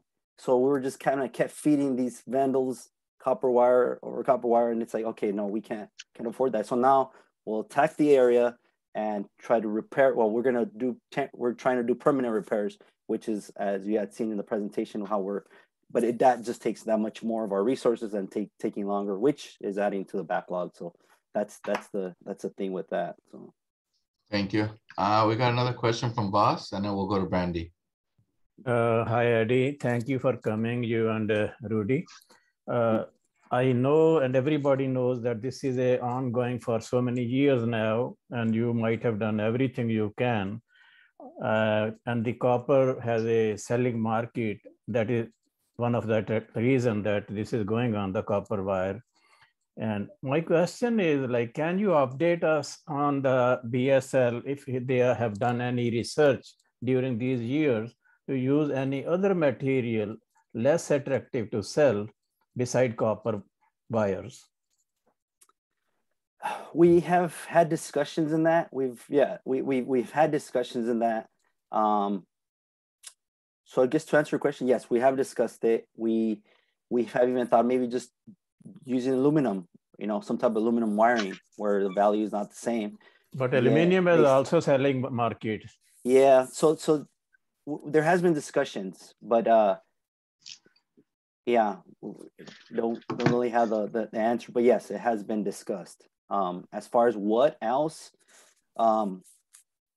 we haven't gotten into that yet. So do they have any plans to make research on alternatives? Oh, yeah. That's the reason why we're actually, like Jason, I mentioned that if we go towards the solar, then we don't have to worry about wiring, because there's no wires. The sun is gonna provide the power for us. So that's how we're kind of leaning towards. That might be one of the mitigation efforts, especially in the repeated locations where we get calls, you know, the hot spots, etc. So that's one. And then also just reinforcing it with the other strategies that we currently are, or even investing into the new lids. But we're working with council offices to see what's going to be the best for their particular district. Thank you. Thank you. Brandy? Thank you. Hello, Rudy. Hello, Eddie. It's good to have you here. I appreciate it. Thank you. As chair of our homeless committee, so I know Los Angeles has supported initiatives to hand out smartphones to the unhoused community because they recognize that access to phones is a critical health and safety issue. So they can call 911 if they have a heart attack, or call the police if they're being raped, or just respond to a potential job opportunity. And as anybody with a phone knows, you have to recharge them. So if these people in these communities are connecting to electricity to recharge these phones or power other necessary health and safety related equipment like fans or heaters in dire weather, and the city is spending money to seal off their current access to that, then what is the city also doing or planning to ensure these people do have consistent access to electricity they need for the equipment they need?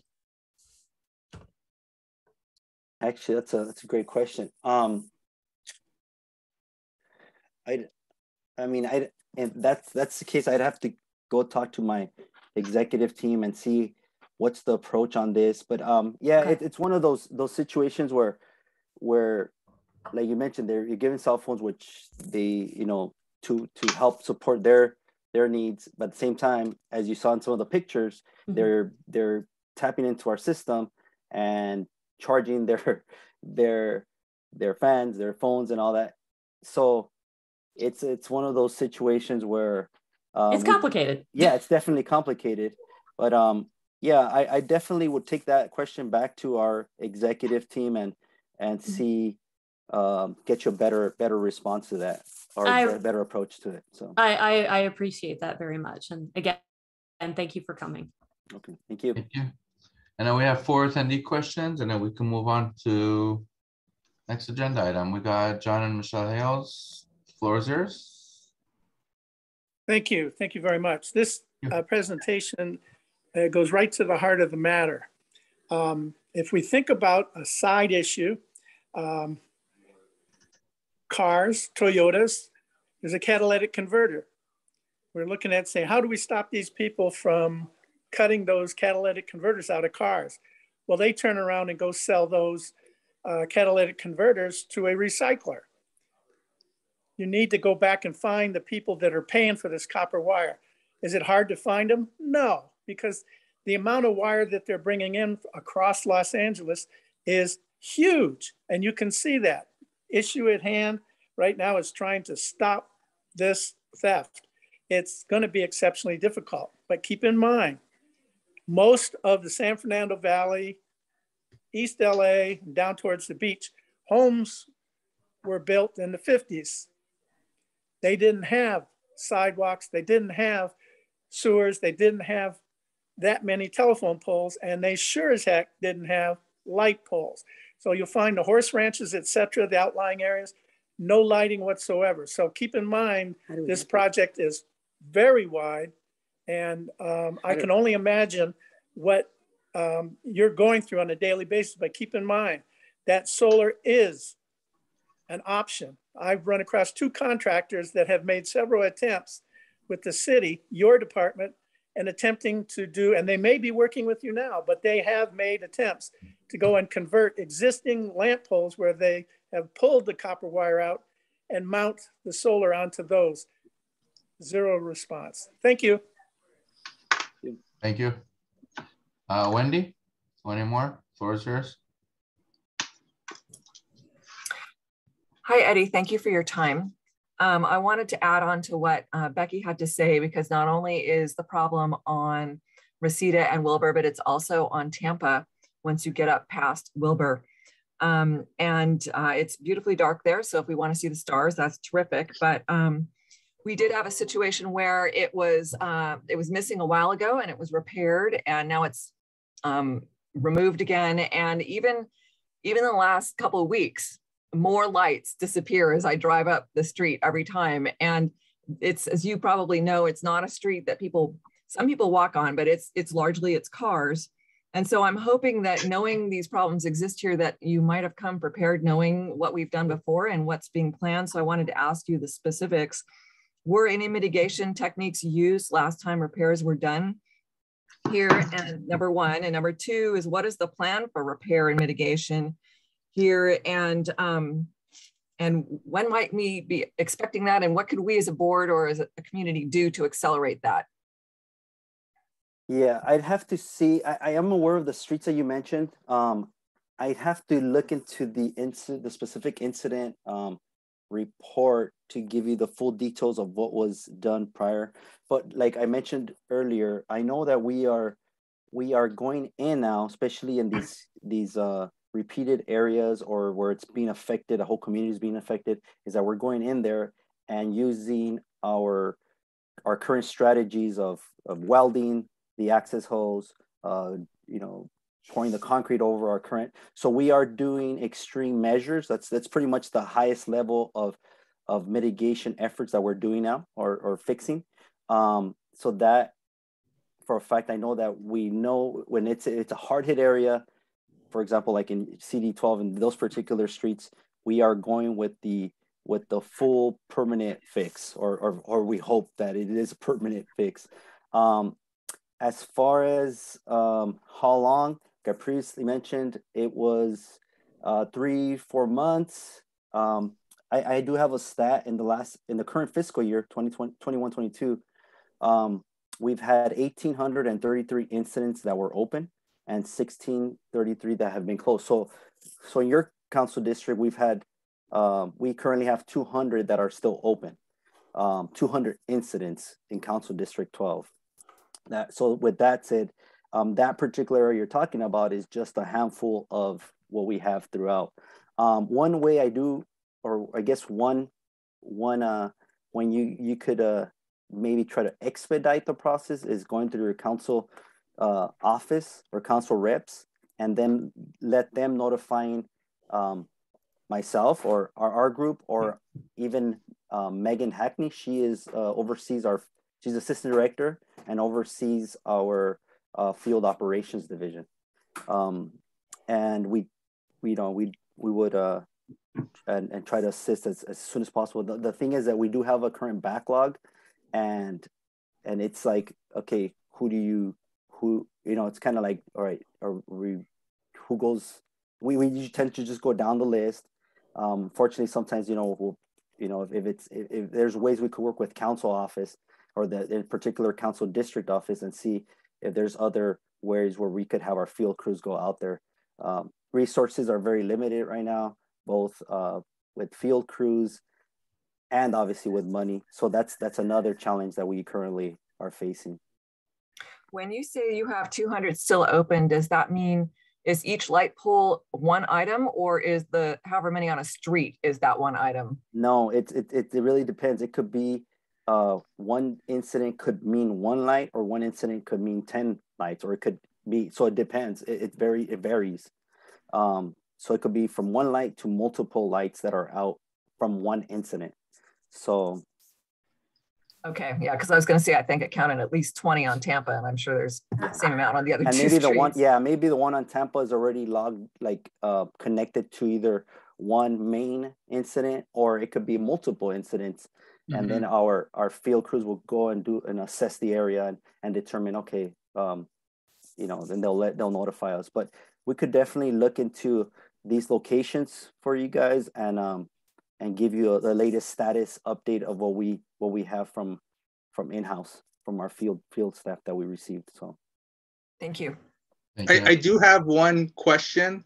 A lot of the times the council districts reach out to us asking us for repeated areas, but you know, sometimes we kind of do ask if they have a list themselves, because obviously the neighborhood knows the area a lot better than we do, because we just refer to a maintenance system and we just try to find what we can. But if the neighbors, you know, and the constituents in the area know that it's a continuously repeated and hit area, such as Tampa, like you said, if you know that it's been hit within the last year, maybe like 4 or 5 times, and you know the lights have been repaired, then we'll definitely investigate a little bit more to really harden the area. So if you do have an active list of, you know, location that you know that the lights have been out, that'll definitely help us out in helping the neighborhood out, because then we could look at all the previous data and then see what we've done to try to prevent the, you know, the wire or power from being stolen, and, you know, try to keep the lights on as long as we can. So that an active list does help us a lot.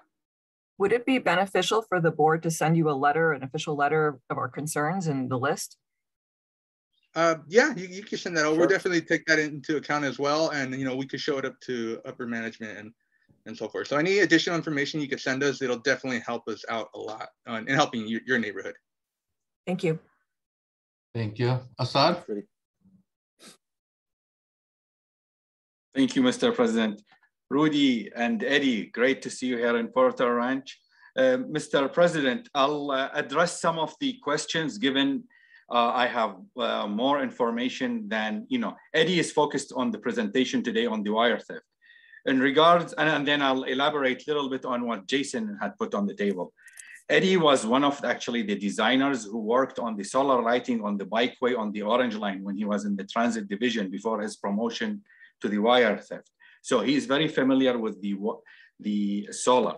And one of the items that he is going to be bringing next to, hopefully to a VANC meeting, is to get seed funding from the neighborhood councils to be matched by Bureau of Street Lighting and by council offices to go citywide for solar lighting installation. And that is probably something to be worked on with all the neighborhood councils jointly or individually, or through the sustainability committee or through the safety committee and all the various committees. In regards to the systems for monitoring the outages, we installed one of the state-of-the-art at the time, the ROM system, in which we were monitoring close to 75,000 lights at a time. But then along the line, the technology became obsolete, and the other manager we have, Clinton Tsuru, is going through the transition to a GE system, which will be advanced. I will share with you so that you could post it on your newsletter. We have an app. It's been running for almost 15 years that shows you the outages, the report, what is going on and the status. And we do have, if Eddie remembers, Elmer Avenue, we did a full solar lighting street, full sustainable system. It's fully battery operated, in addition to all the solar bikeways. Now, a little bit on Brandy's question. The next generation we're investing in is the smart poles with USB chargers and 911, the two-way communication within the street lighting pole. We have a few of those. Citywide, I think we are at almost 15 units installed. And the next generation, we will have a few for each council district. Alongside the EV chargers you see that we're installing on the Streetlight. Our director, Miguel, is trying very hard to get us a lot of funding, and we're almost there. It just, the way the wire theft is happening is faster than we mitigate. For almost 17, 18 years, we tested various kinds of wires, but all of them were failing because of heat. I mean, Gabriel, you're an electrical engineer. So you know when wires heat and all that, we cannot deliver the required voltages on amps. And then that's why we are seeing some flickering along Porter Ranch Drive right now. In regards Tampa, the one you reported, Gabriel, it's being worked on. The transformer was blown by DW, it's a DWP issue, and they are expediting to put the transformer for the median lighting. It was investigated, it's not wire theft. Wilbur is wire theft. This is, I think, the 4th time being hit since even I left the division.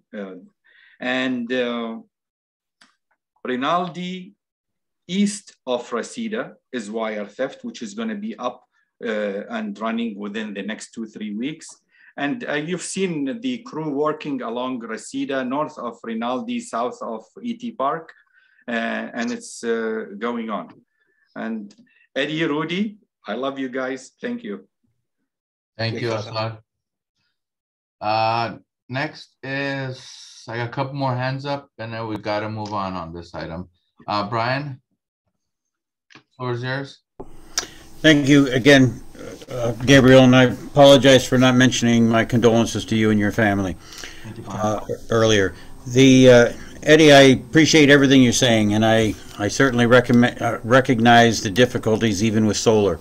But I think at the moment, the best possibility of mitigation to a certain point is community awareness. So can you send me the PowerPoint that you have here? Can you take my address? It's Brian, B-R-I-A-N, at ghnnc.org. I'll get it on our agenda, and I think the issue I have is it needs to get, this information needs to get out to every community throughout the city, and public awareness will get this resolved. But it has to really get out in a big way. So I'll start with me. I will get it going from Granada Hills.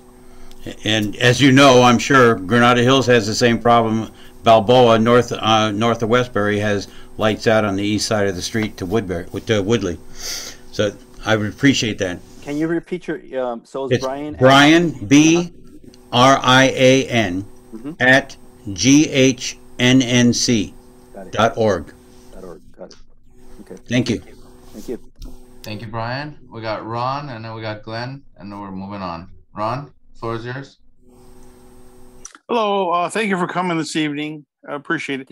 Well, it sounds encouraging, all the things that are being done, but a couple of things.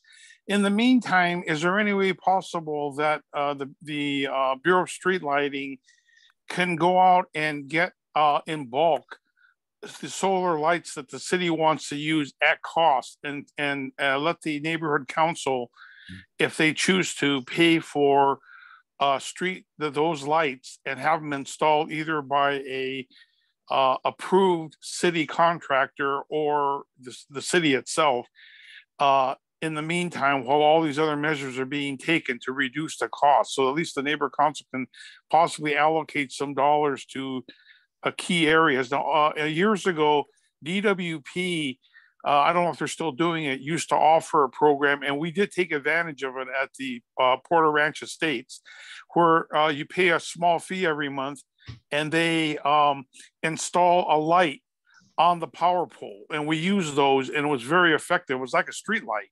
I mean, it was a street light, and we used those, I think, in 2 spots. And can that be done?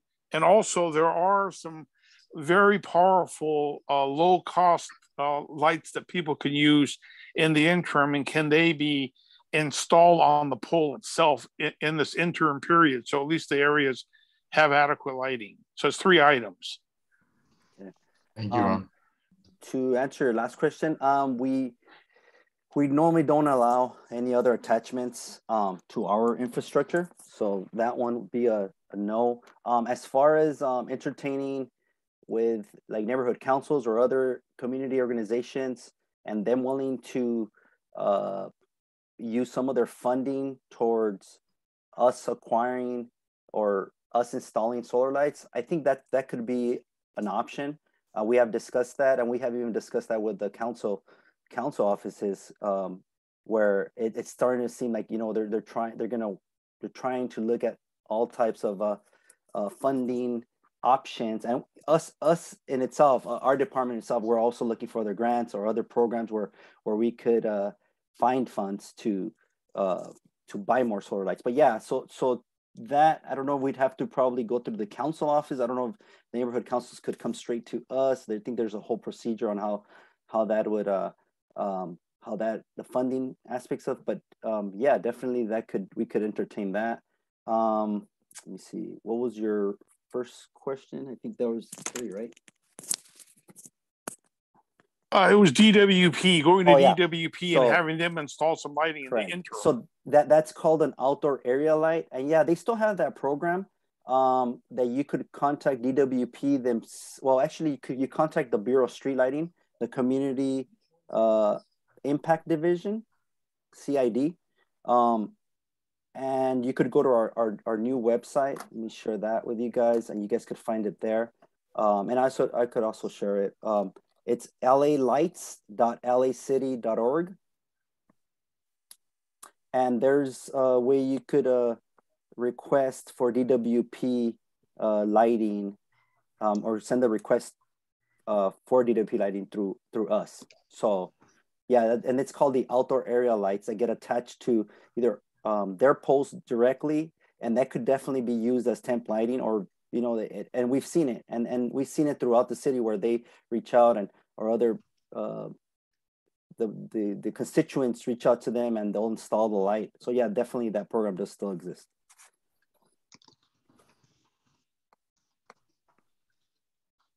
Thank you. Glenn?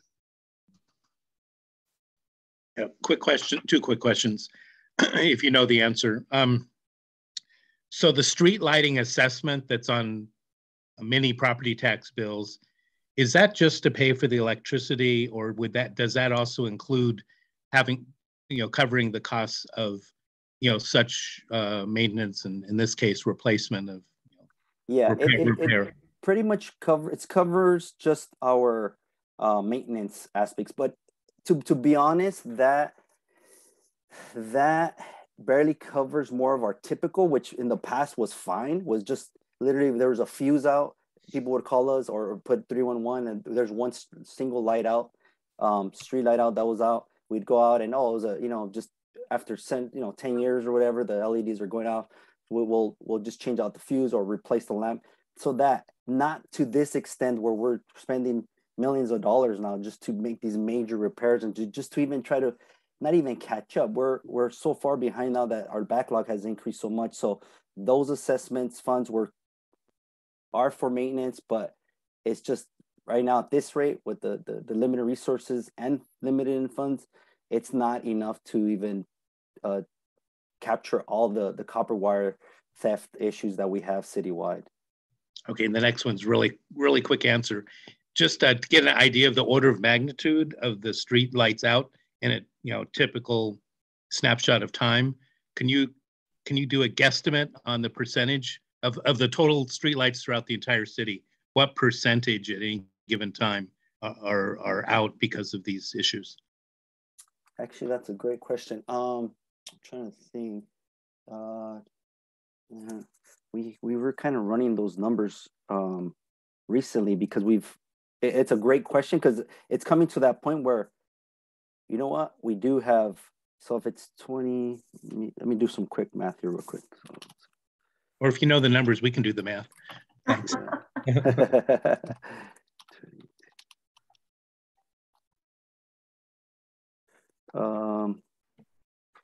We're looking at probably about, we have what, over 220,000 street lights citywide. Even if it be like 20,000 lights that are out, you're looking at almost 10%, 9%, 10% they're out. That's helpful. So, Thank you. Thanks. Thank you, Glenn. Thank you. Last question, Jason.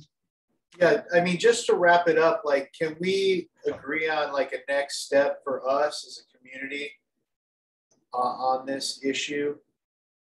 You know, we had a lot of great comments. It sounds like they need our help. They need our support. You know, can we agree to make another step here and maybe put something together on paper for to work with the council office to try and procure funds. We have neighboring councils in Granada Hills and Northridge West. This is a problem that we're all facing, and I think we need to be leaders on this and support Eddie and his department. And Rudy alluded to it, and Wendy alluded to it. If we can make some community recommendations, we know our communities, right? We know our streets, and maybe we can recommend that we do a pilot program here, and maybe we can be specific. Maybe we can say, on Tampa, we need the permanent solutions. I just want to lead this board and everybody in the right direction. Let's do something on this. Let's put something together next month. Let's have a meeting, a committee meeting. Is this public safety? Do you want to spearhead something on this, Becky, and put this together? I have been working on it, Jason. I've been working with the council office, and I've been working with street services for the last month or so. And I think, outside of that, maybe getting the community to voice their concerns as well would be an appropriate response. Is there something we can do in preparation for next month's meeting, that we can have something on the agenda next month that we can, an action that we can take and a recommendation to— Well, what action would you recommend that we take? Well, we could recommend that we do pilot programs for solar. We could recommend permanent fixtures on specific streets and specific areas. We can have meetings, committee meetings, and I That's think kind of above my pay grade, truthfully. I think that street services, and when we do have our meeting, we can address this issue. But I don't think that with Mr. Chavez and we're going to solve the problem tonight. They're very well aware of it. A report was filed on behalf of the neighborhood council to street services, and I've been working with the council office, and Councilman Lee mentioned it the other night at a meeting that they're working on it. Sure, we could have a meeting, but everybody's already been notified and has addressed the issue. Thank you, Becky. Also, I know that the sustainability has been working on it somewhat as well. So you can share notes with sustainability. Maybe something can come up for next month is my suggestion. Good idea. So thank you, Eddie, for your time. If you could send me the presentation again, that'll be great. And we'll move forward from there. All right, thank you. Thank you very much for your time. I appreciate it. Thank you. Bye. Let's move on to the next item, which is updates by budget advocates. Who will be speaking today? Brian Allen. 1 second. Come on in. Floor is yours.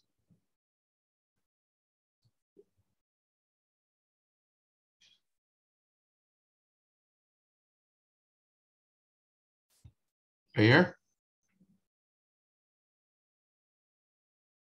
Okay, sorry about that. Thank you again, Gabriel. The budget advocates are still moving forward towards getting a white paper out. There has been, I think, considerable progress. But the one thing that really I want to do is I want to thank those from your council, your area, that came to the town hall on Dunn. We had a total of 92 people on that town hall, of which 84 were individuals that were not affiliated with the presentation. And there were many questions asked, and I know Glenn's online, and he certainly can fill us in on the numbers if you would like. But there was quite a few questions asked of Dunn with regards to their budget and why they wanted a 63% increase, what they were doing with the money, and the opinions that people had with regards to that. And I think it was a very good meeting. There's no question that it was one of the best meetings that we've had with departments. I know I'm a little bit in a minority here. With 1,700 people in the neighborhood council system, it would have been nice to see 300 or 400 people, but 84 people was a very good showing. They were not all budget advocates, obviously, and that meant that people outside the budget advocate core were interested in knowing what Dunn is spending their money on, and I think it was very, very good. So that was a good thing that has just happened. I have also recommended personally that we do this with more departments. I think everybody would be well served if this happened with other departments through the years. So I think we set a goal that I think is going to be very good in the future. Other than that, I don't have the exact date on the next budget day. Glenn does. For some reason, it's not in my head. I think I'm getting old.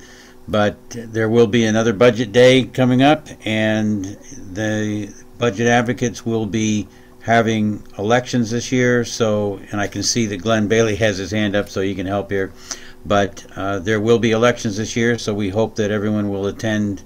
All the representatives will attend in order to help us get the elections done properly.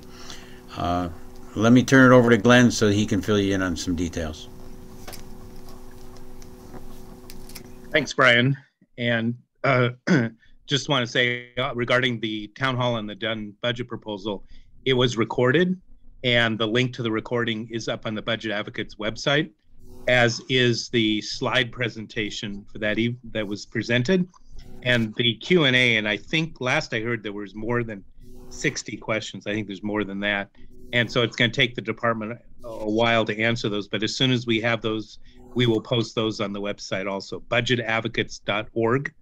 Budget day is on Saturday, June 18th. We've set the time for 9:30 to 11:30, followed by breakout sessions after that. The details are being worked out. We're actually having a meeting on Friday at 4. Anyone interested or submit comments? Before that, I do want to make sure you're aware of two things that are happening. A town hall with the candidates for city controller, which has a very important role in watching the city's money and how it's spent and tracking, etc. So that's been set for Sunday, April 10th at 3 p.m. We had to coordinate between the 6 known candidate schedule, so we just had to choose something and have it far enough out that people would save time. So Sunday, April 10th, 3 p.m. via Zoom, you'll get an invitation, and I'm sure Brian will mention it at your March meeting. And then the second item that we're planning, another town hall similar to one we did last year, which was last year was thoughts on the city budget after it'd been the new proposed city budget after it'd been released by the mayor. We're going to do something similar this year, but which may probably be a combination of thoughts on the budget by someone not involved with the city, as well as somebody from the city, like the CAO's office or the mayor's office. And that's scheduled for Saturday, April 30th. I'm pretty sure the time will be 10 a.m. for like an hour and a half.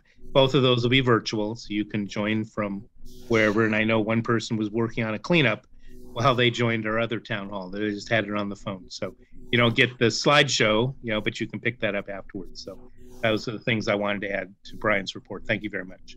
Thank you, Glenn. Thank you, Brian. Any questions for them? Going once, going twice. Thank you, both of you. Thank you. I appreciate it. All right, let's move on to item number 10, CAG updates. Raise your hand, Craig, I'm assuming. Definitely. 1 second. Floor is yours.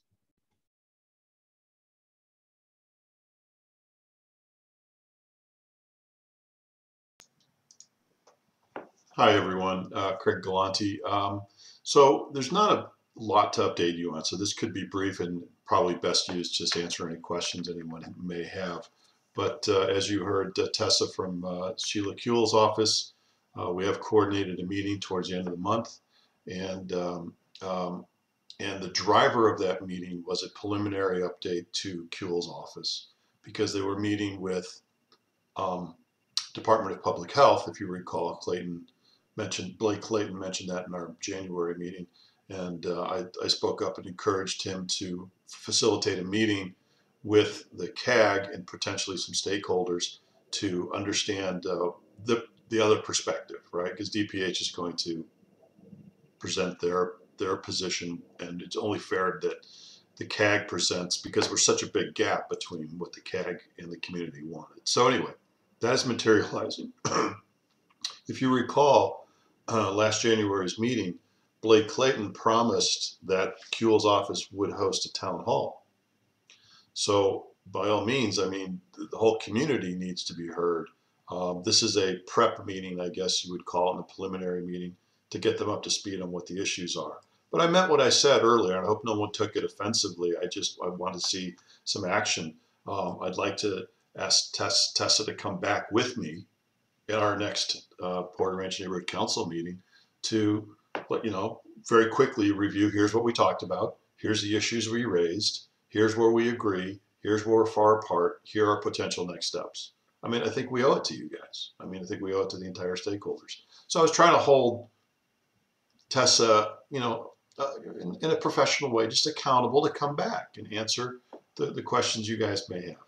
So the other thing I'll tell you, and then I'm going to open it for questions, is the CAG has unilaterally by DPH, it was not the CAG's wish, is still on a hiatus because they're in the RFP process. They offered no explanation of why they wouldn't continue to have conversations with us, and they unilaterally canceled the meetings. We, amongst ourselves, had one to talk about prepping for the Sheila Kuehl meeting.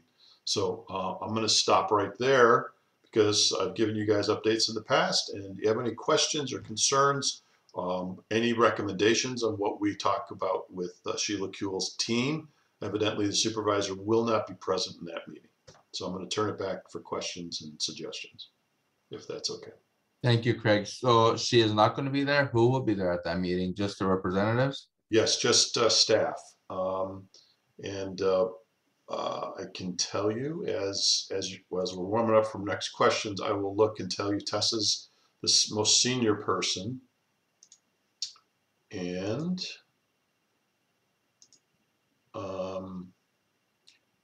Elon Schultz, health deputy, Maria, who's public works deputy, Danielle, excuse me, Zapta, Associate Planning Deputy and Social Services Deputy, Tessa, who you met tonight, and Blake Clayton, who you met last month, who's the field deputy for the area. So Tessa is the more senior, but then you have the senior health deputy as well. That's who we're meeting with. Thank you, Craig. Assad, you have a quick question? The floor is yours. Thank you, Mr. President. Thank you, Craig, for the briefing. And just to elaborate on what I've discussed briefly before with you, I think we should continue the CAG meeting. Speaking here as a Porter Ranch stakeholder, as one of the community leaders, we can do it without these guys. We set up your meeting, we discuss what monitoring system we want parallel to whatever DPH on parallel what they're doing. And we have resources at the city of LA for my department where we work, the Bureau of Street Lighting, in which we are acquiring a lot of funding for valley-wide monitoring system that can be initiated initially with Porter Ranch. So my feeling is, go ahead, set up the meeting. We will help you. We do our own meeting with or without them. There is no acceptance for canceling any meeting. You are a representative. The community, we are here behind you.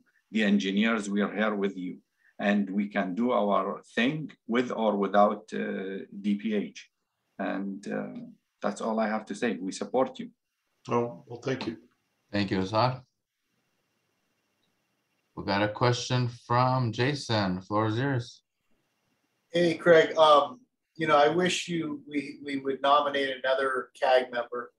I'm not nominating myself, but just curious, are there any other board members that are going to be attending the meeting? Just to be transparent and everything. What we do. I think it's important. Like if we are attending, because Craig is our representative, right? And like I guess Gabriel would be our de facto. I will be at that meeting that they're discussing. Okay. Maybe one of the board members wants to step up and be a CAG representative as well. So it's just one board member is attending. Jason, I'm the alternate that we voted on, so I'm also part of it. So 2. Okay. I just want everything to be out in the open. That's how I am. I just want to know. Yeah, certainly understand that, Jason. But it was to do a preliminary meeting for this meeting, and it sounds like you're covered. That's why I'm also asking what you guys want represented, and what issues or concerns you have. I'm open to any input. So don't ever feel that you need. I'm thrilled that Brandy and Gabe will be there. But at the same time, I think it's only a 1-hour meeting. I don't think we want 75 people there because then nothing will get accomplished. So that's why you have representation. And that's why I'm probing to make sure that if you have issues or concerns, that your representation represents those issues and concerns. Yeah. No, I want to thank Brandy and Gabriel, and I think they will represent us fine. And I think you're doing a great job, Craig. And I just feedback wise, I just want to make that it's a relationship building, right? And so respectfulness, professionalism, that's the most important to me, because nothing will happen if it gets to be, if it goes sideways. So that's all, that's my comments. You guys are doing a great job. So okay. I understand, Jason. We have the knowledge, and we'll be professional and tactful per your request, because it is a relationship that is important to build upon.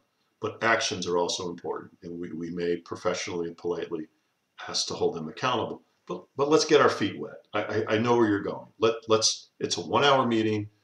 Some of these people may know nothing about Aliso and where the health study is. So let us get it. Especially since the supervisor isn't there, it's more of kind of a feeling each other out meeting, I think. Anyways, I'm done. Okay. Thank you, Jason. Good feedback. Thank you. I was just wondering, I've attended a lot of the CAG meetings. I didn't know about this meeting with Sheila Kuehl's office.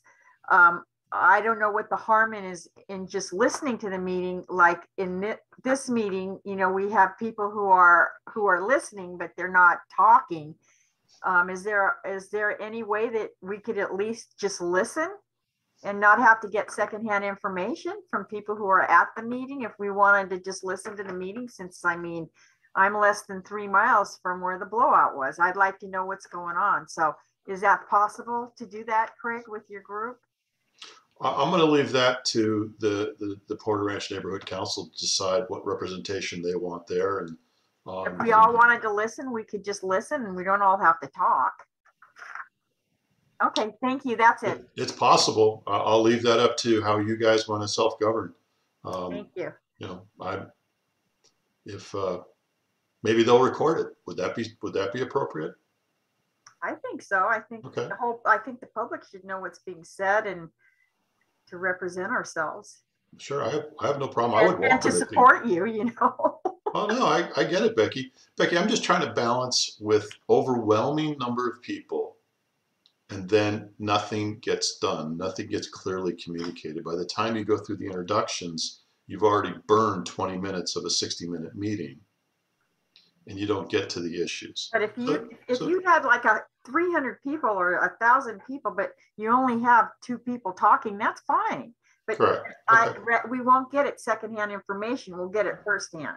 So okay, I'll let your president and Brandy decide on how they want to handle that. I'm completely open. And I'll also in advance request that it be recorded so that Perfect. Thank you guys so get much. it. I think that would be appropriate. Perfect. Thank you, Craig. Brandy, you have something to add?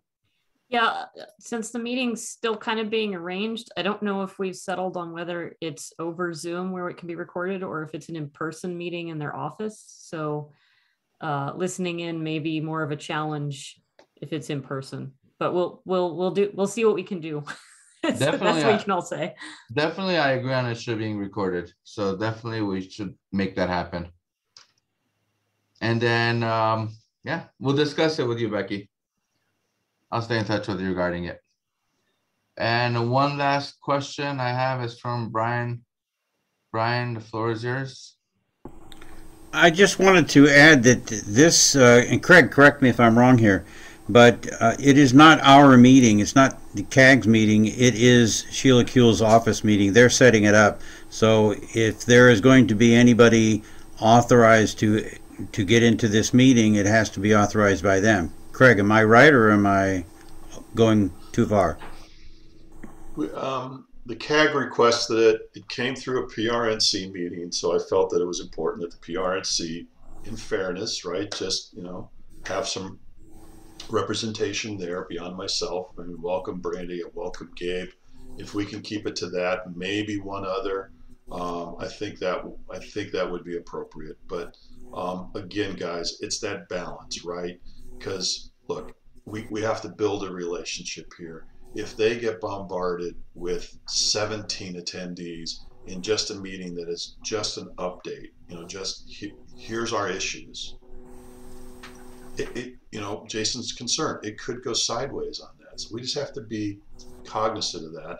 And I, in this case, with the recording and with knowing your issues, whatever your issues are, let us know so that they're brought up so you don't feel like you're being excluded. But I think small and agile would be my recommendation. It's just my it's my 2 cents. Thank you. And I guess no more questions. Thank you very much, Craig, for all the information. And we'll be working together and I'll get the information out. And again, if you guys want to send me a private email, it's craiggalanti@gmail. Couldn't be easier. And tell me what your thoughts are, you know, because if there's any concerns that I'm not representing your views, I'm giving you an avenue to make sure I'm aware of them. I think that's fair. Also, we have to remember too, from the board, there can be a maximum of 3 people there anyways because of Brown Act. So, we'll, you know, we'll arrange it offline. Thank you. Thank you. All right, let's move on to the next item. But he is not here right now. But I still would like to make a motion to nominate David Lasher to start giving us monthly COVID-19 updates. I believe he mentioned he was interested last month, and I think it was the right thing to do. I'll second it. Thank you. And we'll let him know once the vote goes through what the board decided. 1 second, please.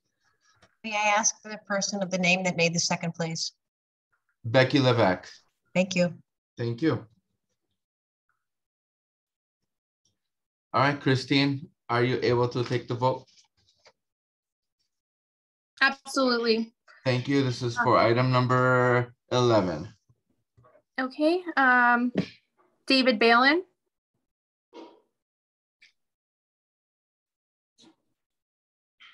Hilda. Yes. He put his hand up. I don't know if that's. Yes, I'm here. I couldn't turn it back on fast enough. Yes. Thank you. Oh, perfect. Hilda. Yes. Jason. Yes. Luis.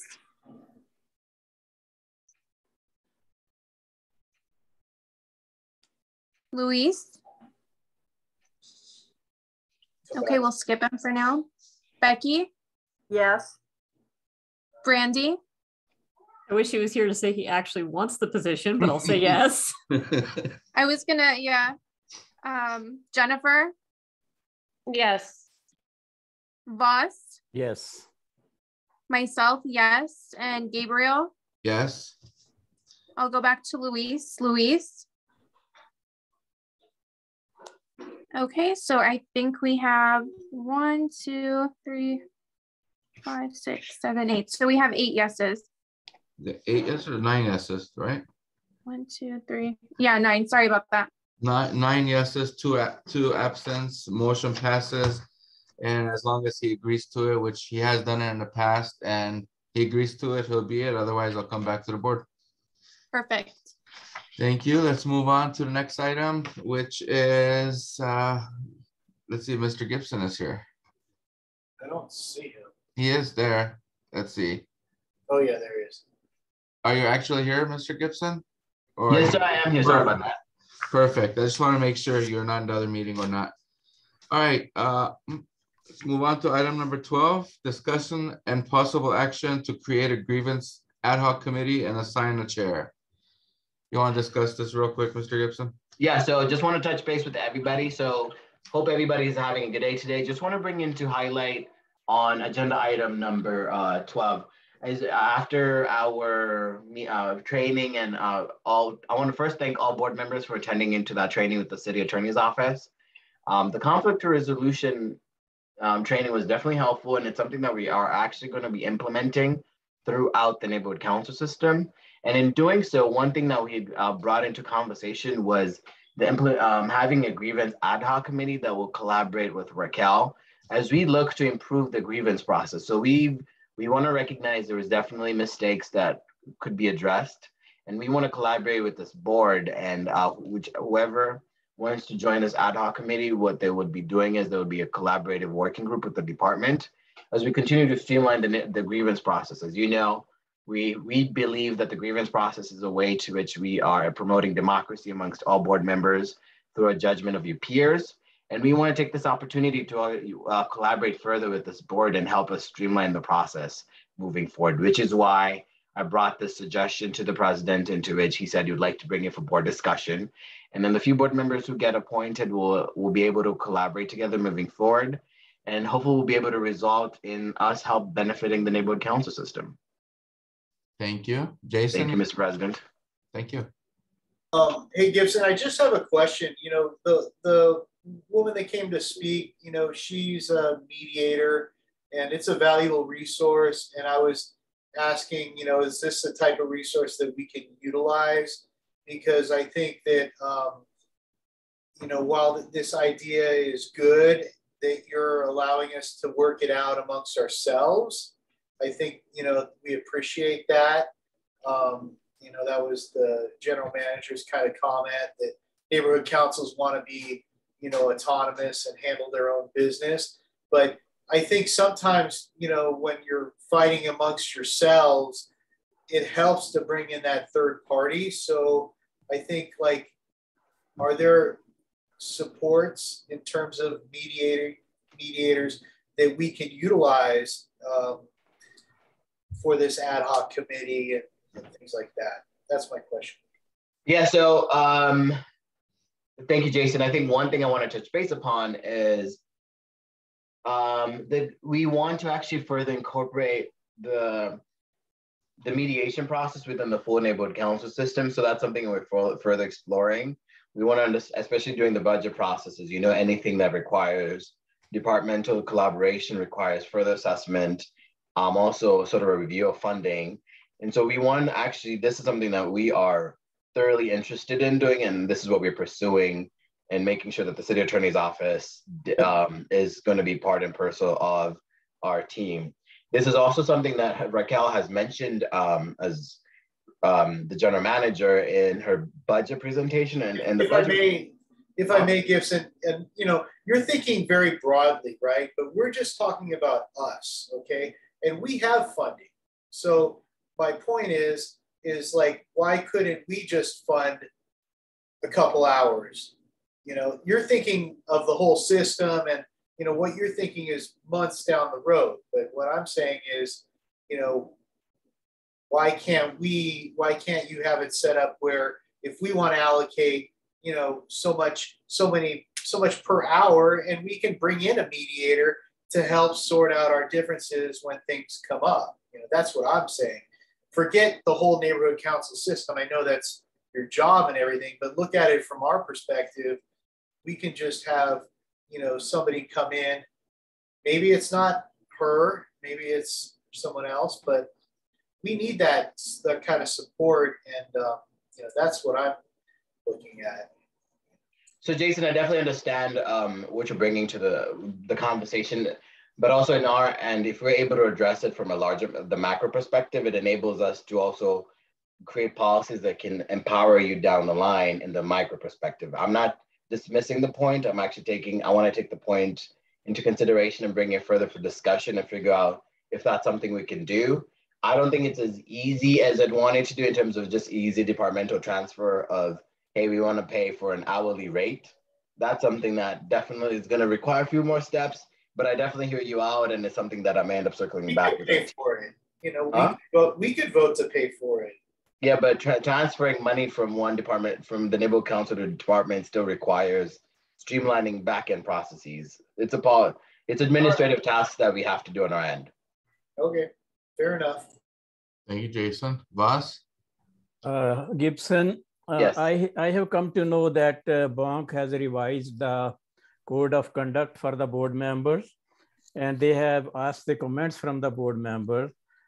Can you update us on that? And I also believe that every board member will have to sign once it is finalized. Can you give us some more updates on that? I don't have a full sufficient update as to the policy on hand. However, I can definitely just make sure it's something that I follow up with everybody in an email just to see where Bonk has taken the policy. I do apologize, Mr. Singh. And I have another question. Do you have any update on the certificates of Civic U? So Civic U, because we were working with an outside vendor, we are on their I'm gonna look at it this way, Mr. Singh. I don't have a good timeline, but because we worked with an outside vendor, I'm gonna emphasize that our board members are asking to get those certificates. So I will bring it to the upmost priority. Yeah, because I had attended the additional session of Civic U, and Julian, I think he told us that— one of our directors. Yeah, he told us that they are in the mayor's office waiting for mayor's signature. That's what I asked, if any update is there. I will bug him and make sure he knows, Mr. Singh, that you are looking forward to your certificate. Thank you so much. Thank you, kind sir. Thank you. David Balin? Yes, thank you, President. So, you know, I've always been very outspoken about this matter, and I think we're missing the big picture here. First off, I completely agree that, with having an ad hoc committee on this matter, but I think when there's a dispute between board members, it should go to the president or the vice president first and foremost to resolve the matter. And if that doesn't happen, which it should, then we can move on to mediators or move on to done. But I think they should all be handled internally. Thank you. Thank you, David. Mr. Gibson, what will be the roles exactly to begin and end of the grievance ad hoc committee? What do they have to do as of right away? So I think once the board takes action on appointing the members of this ad hoc committee, I end up following up with Raquel, and we start sort of coming up with a game plan, to which we start coming up with a timeline, and it actually ends up being a collaborative effort where we start meeting regularly so we can get more input. Raquel provides updates. As you know, my colleague Lorenzo Briseño is the one who's leading the grievance process, so we would also collaborate with him. And that's how we would get the ball rolling and just kind of folks to have this work plan. And this is something that we are looking to make sure that is a policy that's written into the department's policy as well, especially as we want to streamline this grievance process. So that's how it would start. Once this board takes action, then I get on my end, and then we start setting meetings and dates and having goals from our end. Thank you. And it's supposed to be two or three board members? Your quorum is what? Let me see. Let me confirm from your bylaws. Our quorum is 6. I believe it's supposed to be maximum 3 board members. Mm-hmm. So it would be 3 board members, yes. And then based on David's comments, it's stating that should be the president and vice president. Is it a smart idea to make the automatically? We can put it in standing rules too. The president, vice president, and secretary or treasurer or whoever the board decides. I can't give a full department guideline, but if it's an action that the board feels as though is the best course of action, I don't see any opposition to it. Okay, David, what are your thoughts on that based on the fact that you brought it up? Well, I think it should really be two-pronged, to be honest with you. I think the board members should consist of the ad hoc. But when there's an issue, we've had issues before, and the president and the vice president have sat down with that particular board member and have had that discussion and resolved the issue before it was escalated. And if you're in that position, if you're going to be the president, if you're going to be the vice president, you need to be able to, stand up, take the meeting, resolve the issue. Maybe you'll have a meeting with one person and you'll have a meeting with the second person, and then you might have a meeting with both of them to resolve it. I don't think it needs to be escalated in any way. I think all matters, we're all adults. Some of us are more than adults, but we should be able to resolve our matters, properly. Thank you. Thank you, David. Jason, you have a question? Yeah. So I think David, has a good idea. I think that this would be like step one, vice president and president, try and work it out. Step two would be referring it to ad hoc, and probably that would be different people, right? Not the president and the vice president, because they already tried to work it out. But I want to get back to the bylaws. So our bylaws say that ad hoc committees are created for a purpose. So usually it would be like something is going on, like we created an ad hoc committee for the monitoring system, right? Because we had this money out there that, there's something going on. There's nothing going on right now. We don't have a grievance, and it doesn't say what this ad hoc committee is for. And I just, Gibson, our bylaws say that the committees need to have a mission statement. So, I think that it's important before we don't really know what this is about. It just says grievance. Grievance is the only word that we have here. So we don't have a grievance right now.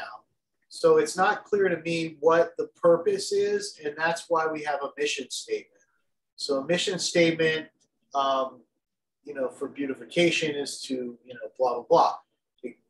That's important. So I want to know, before we bring this to vote, I'd like to know what the purpose of creating the committee is for, because ad hoc committees are created for a specific purpose. That's in our bylaws.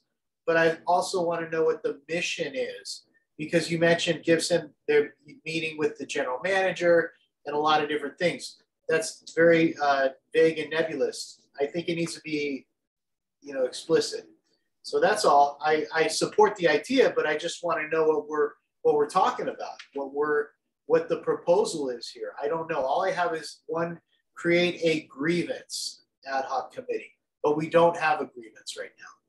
So it doesn't make sense to me the way it's written. So, maybe they can be an addition to add stating that it's a grievance process for the neighborhood council system ad hoc committee. I think this mission statement can be streamlining the grievance process to which is used within the neighborhood council system. I think, having experienced what a grievance looks like and the grievance process and the grievance panel, I do think there's a good understanding of what the purpose of the function of this committee is. Is it like for feedback or something for your department, or is it to handle our own disagreements? It's a working group for the neighborhood for the grievance process throughout the neighborhood council system. So it's like, okay, so it's not to handle our own grievances, it's just to give the department feedback on the process itself? Yes, that's the goal of the working group, to actually implement changes within the grievance process in the neighborhood council system. I mean, I would just ask that you do like a full motion form on this one explaining all that, because the way it reads here, it looks to me like it's our own grievance. Like we're having a grievance, like to handle our own grievance. It's not clear. Okay, message received. Thank you so much. Mr. Ross? Yeah, Gibson, if I understand correctly, I think these are the new system Empower LA is going to make. It is like a regional ad hoc grievance panels, if I understand correctly. And the grievance member, the panel members are going to be maybe from different neighborhood councils also. Can you correct me on that? So, Mr. Singh, yes, a couple of things. The grievance process was instituted in 2017. This was something that the city council took action on. creating regional grievance panels. So what we're trying to do is also further our further streamline the grievance process from that city council motion that enabled the creation of grievances within the neighborhood council system, which is why it's not necessarily it's not relatively new, but it's something that we are looking to make sure it's streamlined, and that's why we are making sure we identify each neighborhood council from each neighborhood councils, so they can each individually be part of any grievance process that's instituted. Historically, the grievance process just identified the same amount of board members who can participate from the same neighborhood council who can participate in every grievance panel. So what we're trying to do is we want to stop that, and we want to make sure that each neighborhood council and any board member from each board is given the ability to participate in a grievance process, so we can make sure that it's not the same people participating in it. That's why we want to make sure that the regional grievance panels have multiple people who can participate. So if it's within a region 1, let's say within the neighborhood council system, it's not the same 3 people. We want to make sure that we can identify different folks from different neighborhood councils to be on administrative regional administrative regional grievance panels. Yeah, because it doesn't make much sense to me if each neighborhood council has to have it, then the name is ad hoc, and ad hoc means a temporary committee with a time limit and on a particular issue. So if there is no issue, how can the neighborhood council go for a ad hoc committee? Ad hoc is specifically created to solve a issue, and that is given the timeline. It cannot be more than 1 year. And the grievance is within the grievance is for the grievance process, to which I think this is something that we want to help. We want to work on streamlining. The grievance is it's not designed for the way the way the policy is written and the way it's built. It's the grievance process kicks in as a regional overview panel. Yeah, that's what I'm saying. It is regional, some sort of regional. That's what I'm saying. It is some sort of regional. Yes. Yeah. So regional means a number of NCs, not the individual NC, if it is a regional. Okay. So this is for regional grievance guidance ad hoc committee. Is that a better way of phrasing it, Mr. Gibson? Say that again one more time. Regional grievance guidance ad hoc committee. Is that a better way of phrasing it? The exact position? Yeah, we could give it that. Yeah, we could put that language. Gabriel. Yes. Didn't we already vote on who we would nominate for the regional grievance panel? We voted on that already. Did we? I don't remember. I remember because I was the one. That's right. You're the one. So you know what? So this is a separate thing, boss. This is the regional grievance panel is different. Am I right, Gibson? That's a different thing. This is what you're talking about is something within our council, since maybe we went through a grievance, that we could give feedback to the department separate from. This is doesn't involve participation in the grievance panel, right? This motion is designed to be the grievance panel itself, not just the grievance committee. It's the grievance panel, the regional grievance panel that this board went through. So that's why we're creating this ad hoc committee. We voted on that already. I'm not sure which meeting. We'd have to go back and look, but it was like. Okay, for now though, what does the board think of just making it automatically the president and vice president of the council?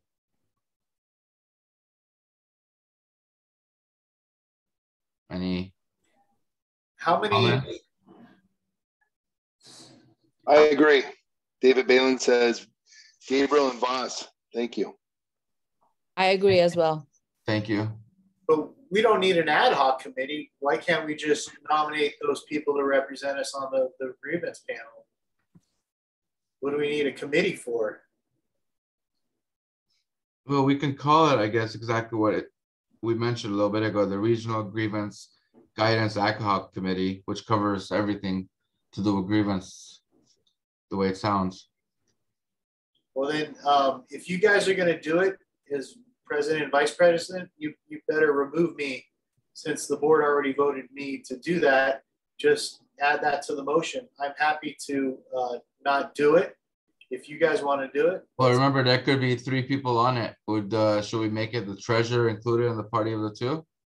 Yeah, or you could keep me on it. It could be 3 of us. But if I agree, the 3 Musketeers, Gabriel, Voss, and Jason. Done. All right. I have 2 public comments before I make a motion. Glenn, floor is yours. Yes, Glenn Bailey. So I'm not totally clear how this fits into your bylaws. You know, once you get a grievance, you know, the secretary randomly appoints 3 folks to serve on your own grievance panel. But I did want to say earlier in the conversation when I put my hand up was the reason I was on the grievance panel was every neighborhood council, and this goes back several years, every neighborhood council was asked to appoint 1 person, like you've done now, 1 person to serve on a regional grievance panel. And the regional grievance panels are organized by bonk commission levels. So in other words, it's the North Valley, so everything from Chatsworth all the way to Sunland Tujunga. That's 17 neighborhood councils. So apparently, there weren't even 3 neighborhood councils in the North Valley that had selected grievance panelists.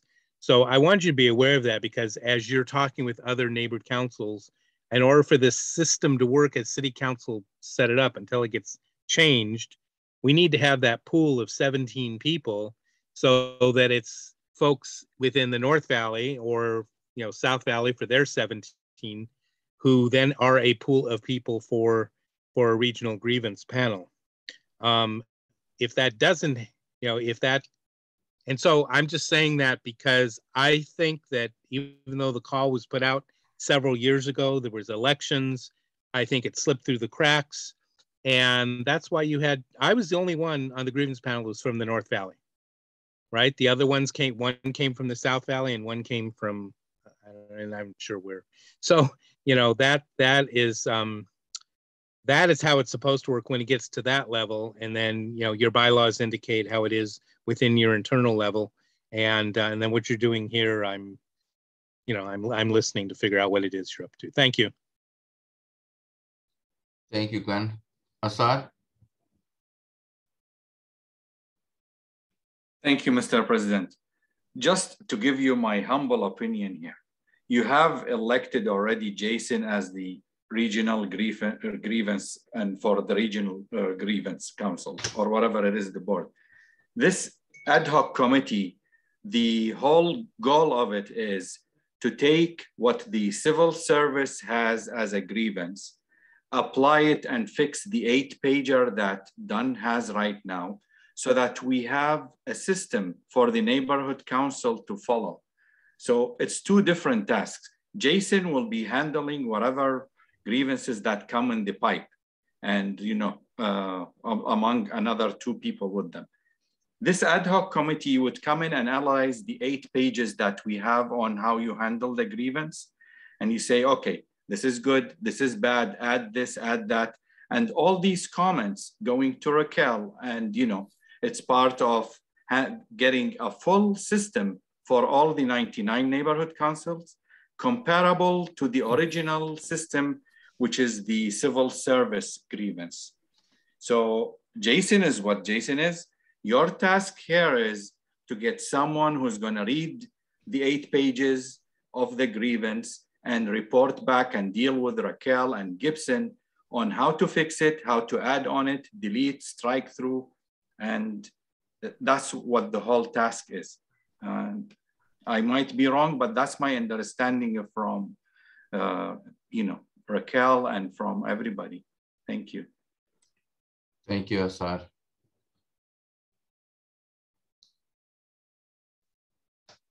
One second. All right, Mr. Gibson. This is what I'm planning on doing on this motion.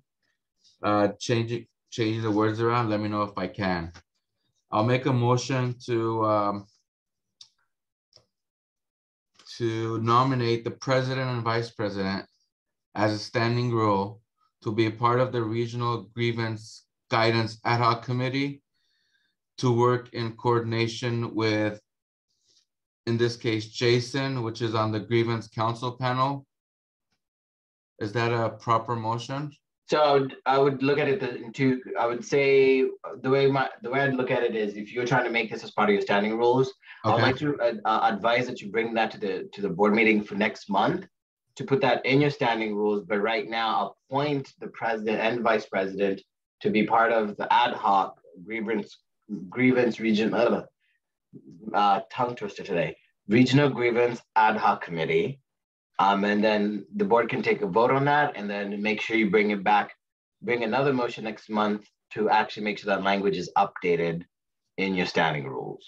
Okay, and then what do we do with the Grievance Council panel we already voted for, which is Jason? It's going to be kept completely separate than the Regional Grievance Ad Hoc Committee, correct? Yes. Okay, so we're not touching what Jason is, and at this point, I'll make the motion to appoint the president and vice president to be the Regional Grievance Ad Hoc Committee. Sound right? Gabriel. Yes. Yes, sir. The motion reads to create, if we just vote on the motion itself and assign a chair, okay, then the chair creates the committee, right? Follow our bylaws, right? We should follow the motion as it's written here. It's written to create this committee. We talked about it. We understand the purpose of it. So we vote on creating it and assigning a chair. So do you want to make a motion to assign a chair, and then the chair will create the membership? Should we do it that way, Gibson? Or the way I brought it up? I would say the way you brought it up. The way I brought it up? Mm-hmm. Okay, I'll move my motion forward as I stated. Appoint president and vice president to be Regional Grievance Ad Hoc Committee. Do I have a second on that? Second, David Balin. Thank you. It's a complicated motion. Wow, I understand all the points, but I just want to make sure everything goes right. I see 2 hands up. Let's see who they are. Jason? Oh, no, that's old. Don't worry. Thank you. And Assad. I'm not sure that's old or not. Oh, sorry, that's old. Okay, thank you. All right. So who's the chair of the committee? So you are still the chair of the grievance, or you are still the grievance council panel, and we are appointing president and vice president to be the Regional Grievance Ad Hoc Committee. I know, but it says assign a chair here. The president will be the chair and vice president will be the co-chair. Got it. All right, I'll second that. We got a second already with David Balin. Okay. Christine, are you here? Yes. You want to call the vote, please? Absolutely. David Lasher. Absent. David Balin. Yes. Hilda. Yes. Jason. Yes. Louise. Yes. Becky. Yes. Brandy. Yep. Jennifer. Yes. Voss. Yes. Myself, Christine, yes. And Gabriel? Yes. Perfect. And motion passes. Note taker, do you have any questions regarding the motion?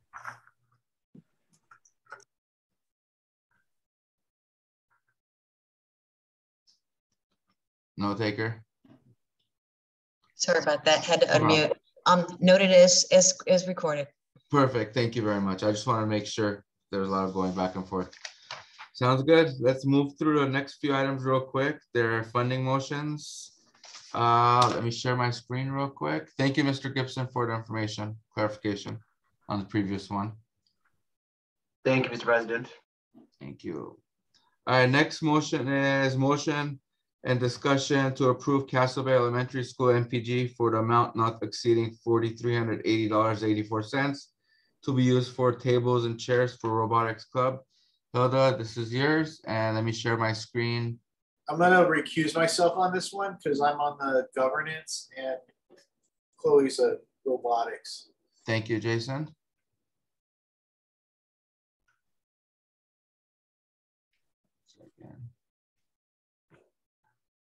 Can you guys see my screen? Yes. Perfect. And you can see the application, correct? I'm just, my screen's Yes. going crazy. All right, Hilda, this is yours.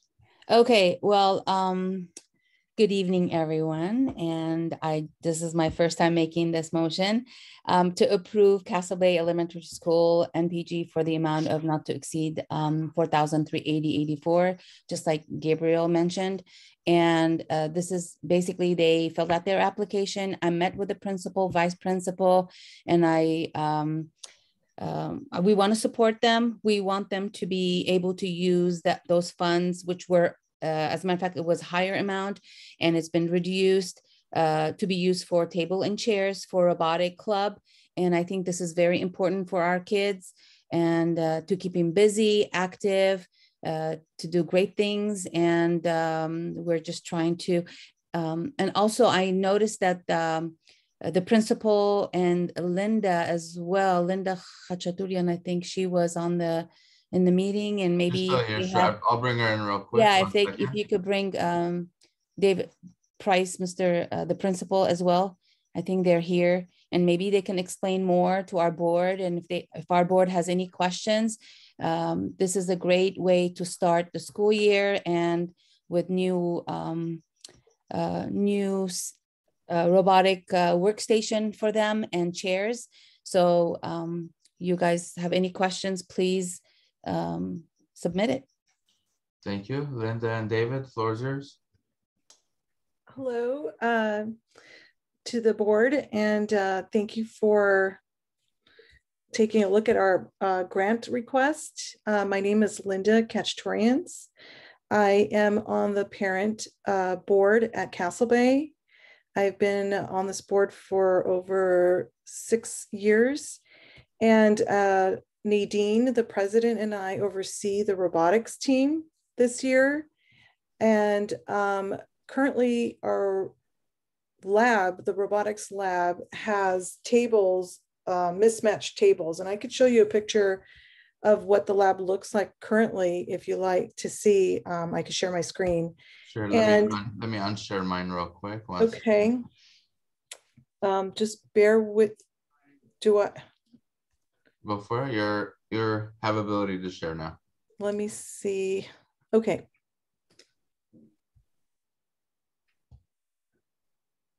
Let me see if I'm able to do this. Ooh, While she's getting that, Gabriel, my condolences. Our robotics team has won major awards. You know, they've almost made it to the Worlds. They're huge competitors. It's a big draw for Castle Bay. We have middle schools that still come back to our campus to train with our coach. This year we've got our first all girls team, and we're really excited about that. It's just a really big draw for our kiddos. It lets them interact with some STEAM activities. It teaches them, out of the box thinking when they're building their robots, the competitiveness, how to be respectful with other children. Just a really great program. Thank you, David. Did you find a program to share? I'm trying to. I'm so sorry. No problem. Let's. I see David Balin has a question, and then also Becky has a question. David? Yes, thank you. David Balin here. So we support the schools wholeheartedly, but I need to pose this question. How will the Port Orange Neighborhood Council benefit from supporting these tables for the robotics club? Thank you. I could answer, well, how will the Port Orange Neighborhood Council benefit from this is that we will post that this lab has been sponsored by the neighborhood council. We will be having t-shirts printed for the children on this team, and we could have your names on those t-shirts, not the neighborhood council on there saying it's sponsored. Oh, I was hoping it was going to say David Balin on it. but the city Right. the city wants to know that their money is being used properly. So you've answered it correctly. So perfect. Thank you so much. David, I could put your name on the t-shirt if you do a separate donation. Absolutely.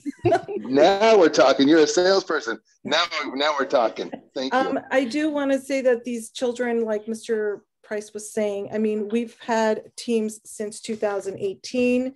We have gone to state championships, national championships. We've placed 3rd place in states. And even though we had the COVID situation, we kept our teams going even through Zoom. And these kids are really, they're competitive, they're driven, and they work really hard to put these robots together to compete. And I mean, I wish I could. Well, Becky has a question. Maybe we can Okay. get Becky's question while you do that. I mean, I have to leave and then come back in, so my system resets. But these desks are basically, they're just leftover desks from other classrooms, and they're just different sizes. And I don't know if Hilda, if you came in and saw the room at all. I did not. Christine and I were there. We had the opportunity to speak with your principal and vice principal, and we had an amazing meeting. It was really nice. They're very aggressive. They want to help our students, of course, and we want to help you guys too. But I think the board, whatever questions they have, sure, if you can show them. I didn't see that. No, I didn't see the room, to be honest. Okay. Linda, if I could just ask a couple of questions. First of all, I think robotics is very important, especially with LA Unified School District. We don't have auto shop, all of the things that we had when I was in high school to learn hand-eye coordination and how to put things together. I think this is a really important program. And that being said, I'd like to ask, how many students do you have in the program at Castle Bay? And how many do you project? And what is the purpose of having that desk? Okay, so we currently have 6 teams. Each team is five students. So you have 16 children. We have a total of 30 students. Okay. And the students, we open it. It's even open to the community if anybody outside of Castle Bay would like to join. Right now we have COVID restrictions. So we have to make sure that the kids are tested, and Mr. Price could speak to that. But these students, they are vetted, they have to show interest, and they are placed in the teams accordingly. So currently we have 30 students, 6 teams, and we have a coach who is from Granada Hills High School who did participate on the robotics team there. And we have very supportive parents who back these students up, that we're there for them to encourage and help them wherever they need be. And as Linda's saying, the desks are different levels. Think about a regular classroom desk or a table. They're flat. These robotics pieces some of them are quite small. You need to use tweezers and stuff to put them together and stuff. If they fall, you lose that piece. It's very expensive. These are specially designed tables with edges that won't let those fall all over the place. Becky, to speak to your point, it is important. We don't have auto shop. We don't have wood shop. We don't have those classes anymore. A lot of people, when they're thinking 21st century skills and 21st century thinking, they go straight to robots. They go straight to technology. They go straight to all that. It does incorporate that, but 21st century skills also incorporates team building. Mm-hmm. If you're going to Google or wherever, they want to see that you can work with a team. And we're teaching these kids how to work together as a team to build a product and to build a robot that's going to take them and catapult them to the championship level. So it's not just about the technology, it's about the team building too. I'd just like to make one more comment. I know that the person that you have running it is more than qualified. Thank you. Very lucky to have him. And I know Lori and her husband have worked very hard on this robotics issue. So thank you for that. Thank you. We love Coach Sam, and he's dedicated and he works really well with the students. Thank you. Linda, quick question. Which program do you guys use VEX or which robotics? It is VEX. It is VEX Robotics. And we also have a middle school team. So our students who finish, graduate from Castle Bay, they're welcome to come back and join the middle school team. And currently we have kids from 3 middle schools that are on our middle school team. And they come back and they compete, and they've built relationships with each other and with Coach Sam. And boy, they are ready. They want to compete. And our elementary students see them come back. So they know that they're not just gonna, they know that they're not gonna just leave Castle Bay. They're gonna have ties, and they're always welcome back. I think that building that sense of community is the most important thing. True. Because I know Porter Ranch Community School had robotics. I think they lost a teacher last year. So do you have anybody from Porter Ranch Community School that's actually participating? We don't, but we welcome. We would be more than happy to welcome the students. Okay, because they did lose that program, or they did stop the program. And Hilda, we could talk and see what we could do with Mr. Price. Of course. Yeah. Thank you. David, do you have another question, or is it your hand up from previous?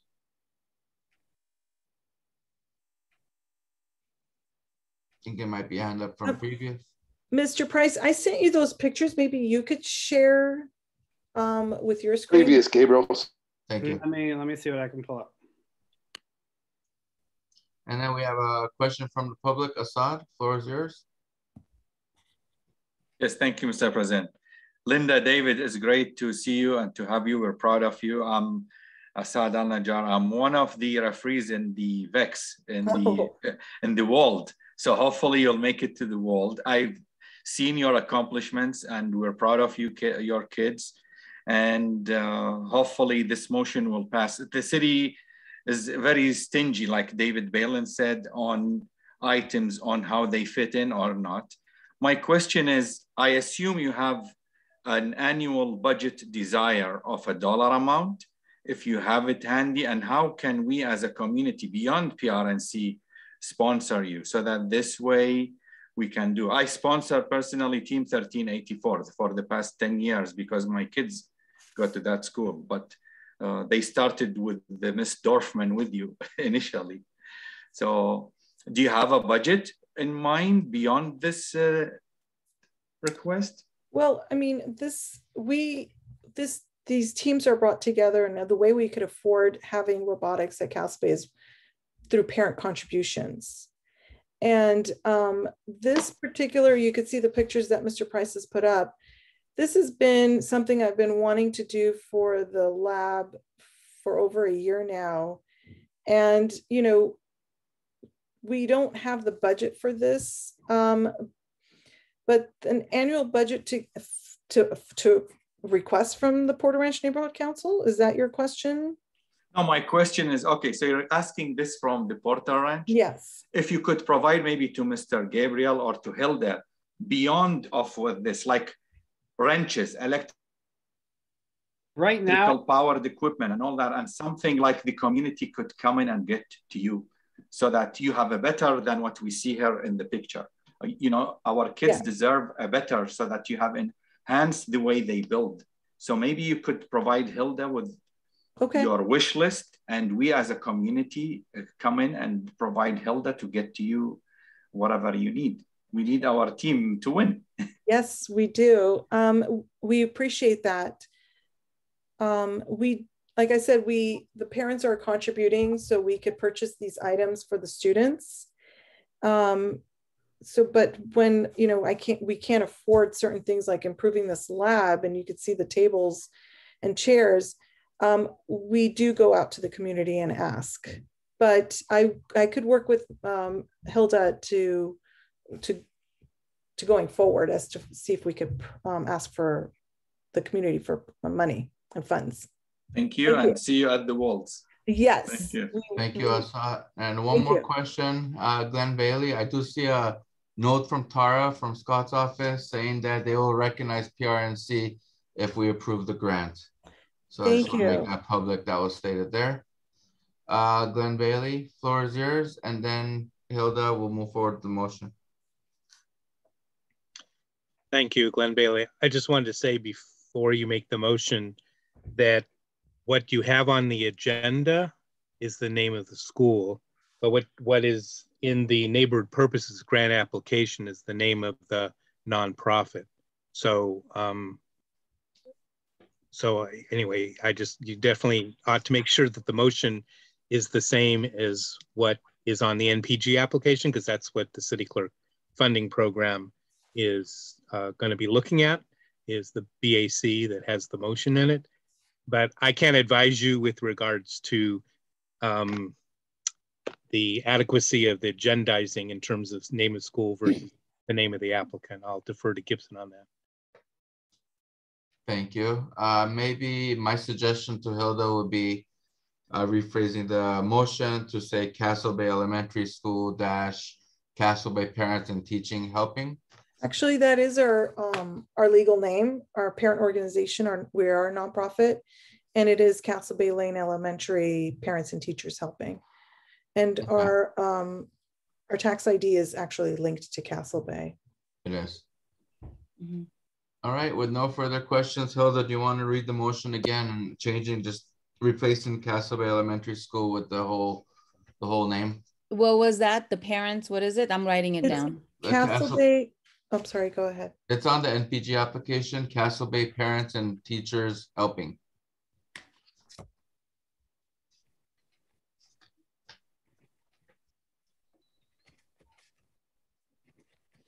Gabriel, why don't you help her out with it since you're reading it?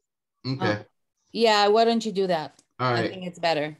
I wrote it down, but I'll make a motion to approve Castle Bay Parents and Teachers Helping NPG for the amount of $4,380.84 to be used for tables and chairs for the robotics club.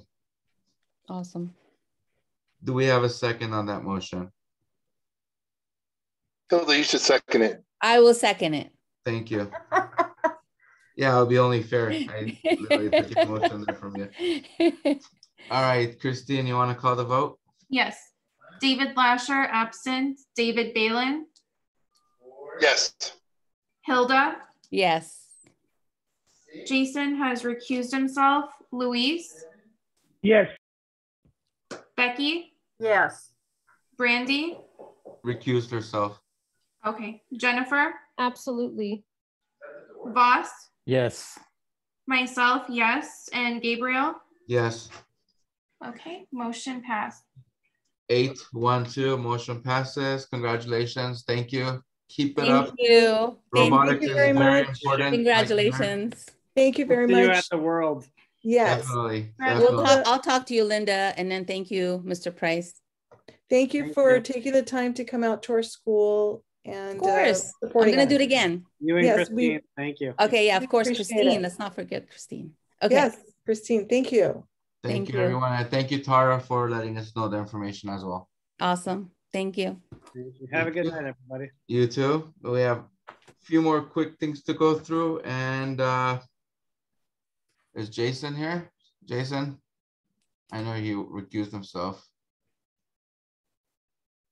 We got to get Jason back in. Let me clean out the Let's go ahead and skip it until he comes here. back in. I'll text him. Okay. He's here.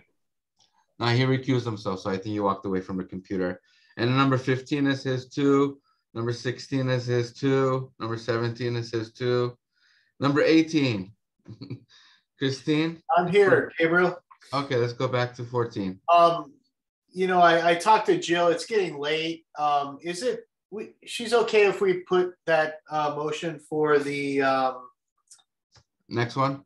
Yeah, can you put it earlier on the agenda next meeting? You got it. And we'll kind of get us all out of here. Okay.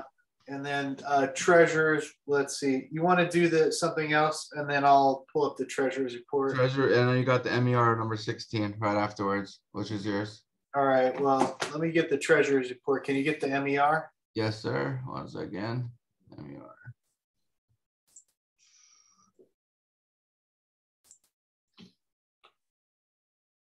Can you see the MER, everyone?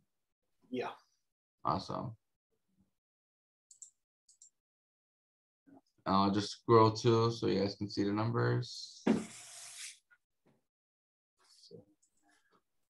Thanks a lot, price.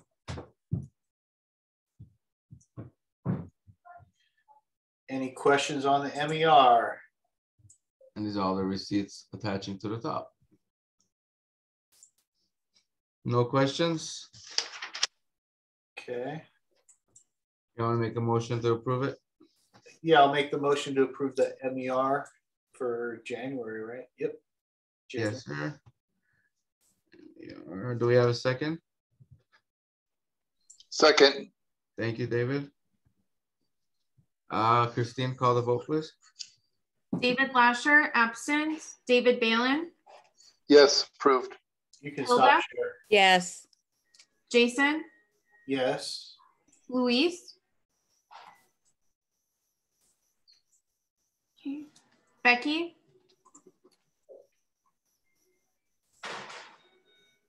Randy. Yes. Jennifer. Yes. Voss. Yes. Myself, yes. And Gabriel. Yes. I will circle back to Luis. Becky. We can't hear you, Becky. You're muted. That's not like me to unmute myself. Yes. Thank you. Perfect. So 1, 2, 3, 4. So Louis not here, so Louis is absent. Yes. So we have 9 yeses. 9 yeses, 2 absents, motion passes. Thank you. Let me stop sharing this. Item number 16.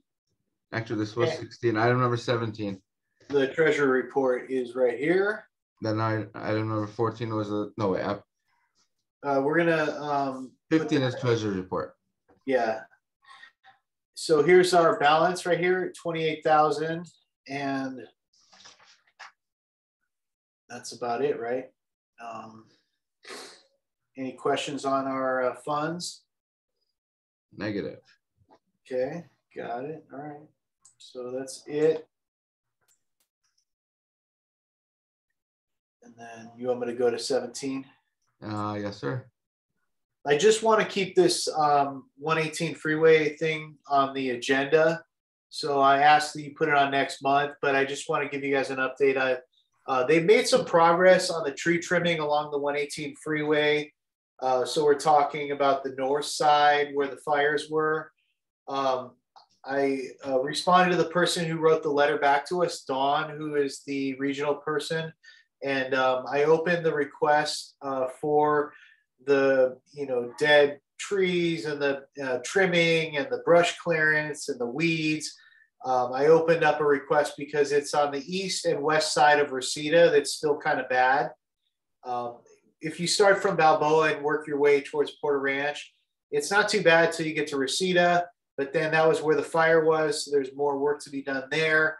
I did put in the homeless encampment that you were emailing me about, Gabriel. I put that on the system. So I have 2 new requests. They said they scheduled the work to be done in March.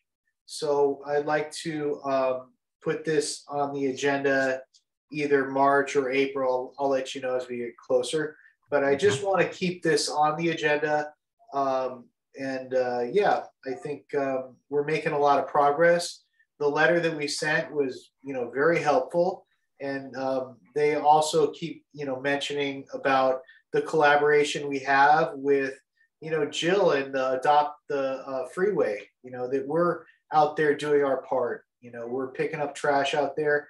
So all we're asking for them is to keep our community safe by doing the brush clearance. And it's a partnership, as with everything, that we do here. It's always a partnership. We always have to work together, whether it be the schools, the city departments, the council office. it's always a partnership with stakeholders and everything else. So just happy to report that we're making progress. On Tampa, you'll see that big tree that was like hanging over on the on-ramp on Tampa. They trimmed that thing.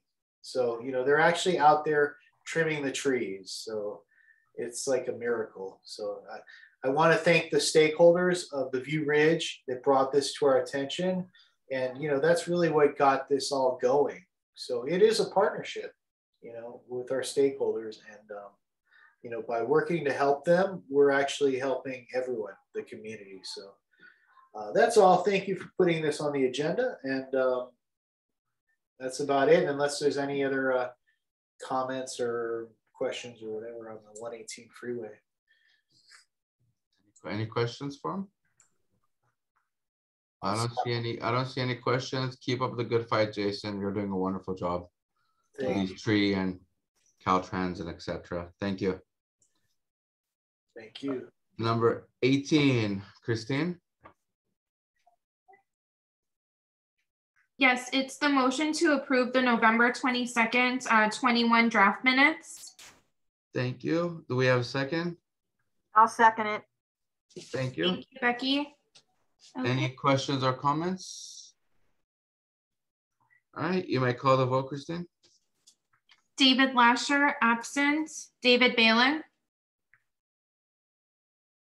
Wasn't at the meeting. Okay. Hilda. Yes. So you want to abstain on that one? Abstain. Yeah, we did not attend. Thank you. Abstain. Hilda? Yes. Thank you. Jason. I'll just abstain because I didn't actually get a chance to review the minutes. Louise. Absent. Becky. Yes. Brandy. Unfortunately, I'm in Jason's boat. I didn't have time this month, so I'll abstain. Jennifer. Yes. Voss. Yes. Myself, yes. And Gabriel. Yes. Thank you, Christine. You're welcome. And motion passes 6-3-2. And we're almost at the last item, updates from board members of committees. I'll give a quick update. I just found out yesterday See's Candies is officially open. And then the Silver Lake Ramen is preparing to open in a couple of weeks. We have Kava coming as a new tenant and Mayweather Boxing as a new tenant in the Vineyards. That's the recent updates I got from Vineyards. Any other committees want to make updates? Raise your hand, please.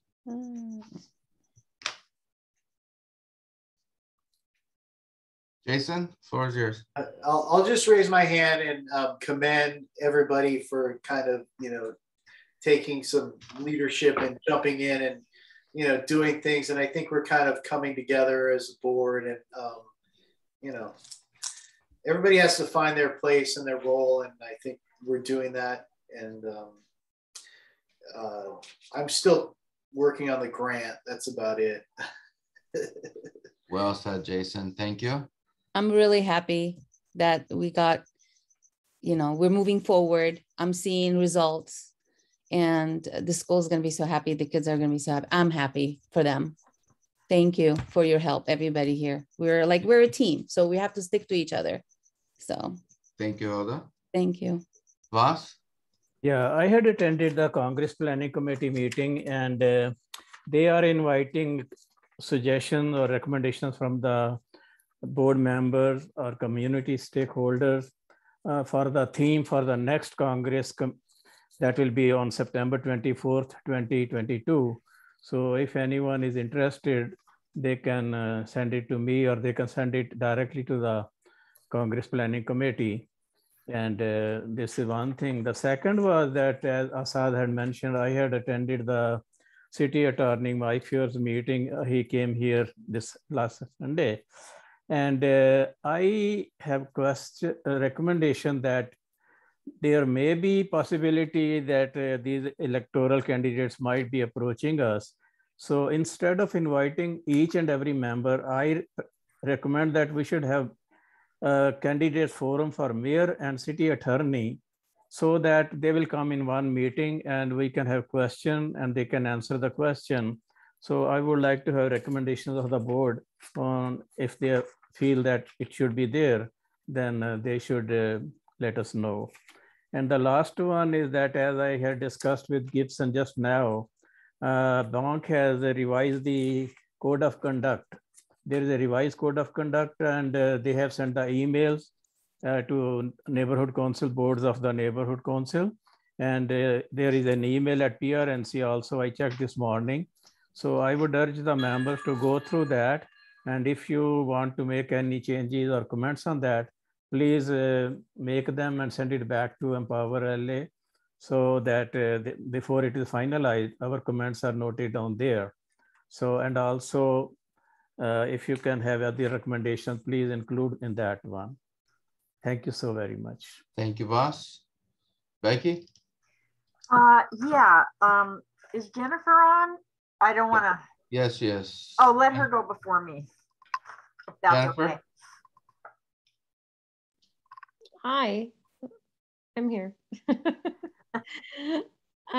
Yeah, for the senior care chair, Becky and I were talking about a few things that we'd like to work on, some things in the pipeline, and Becky, chime in because I know that you have a good perspective since recovering from your knee surgery, that's, you know, what led you to kind of look at things in that perspective. So please tell everyone. Oh, okay, well, just a couple of things.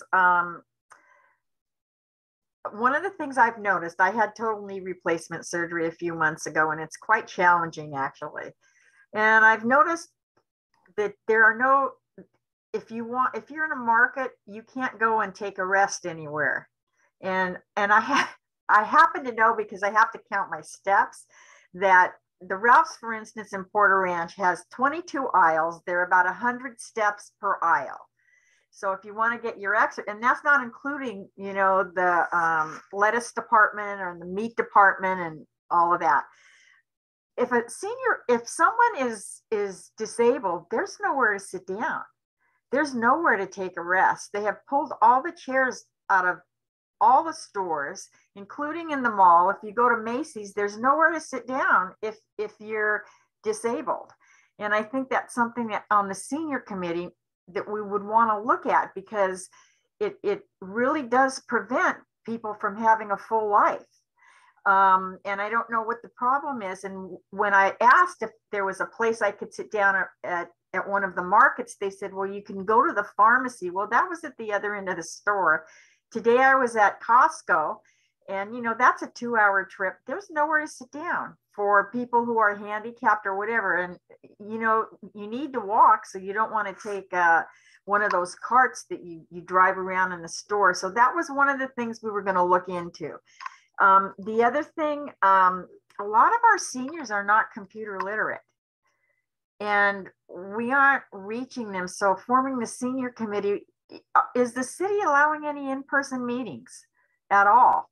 I mean, we could meet at Shepherd of the Hills outside, but I don't think that their insurance is going to cover us if we do that. So it's very difficult. And I know just in our community, and Jason, you and I live in the same area, there are a lot of widows.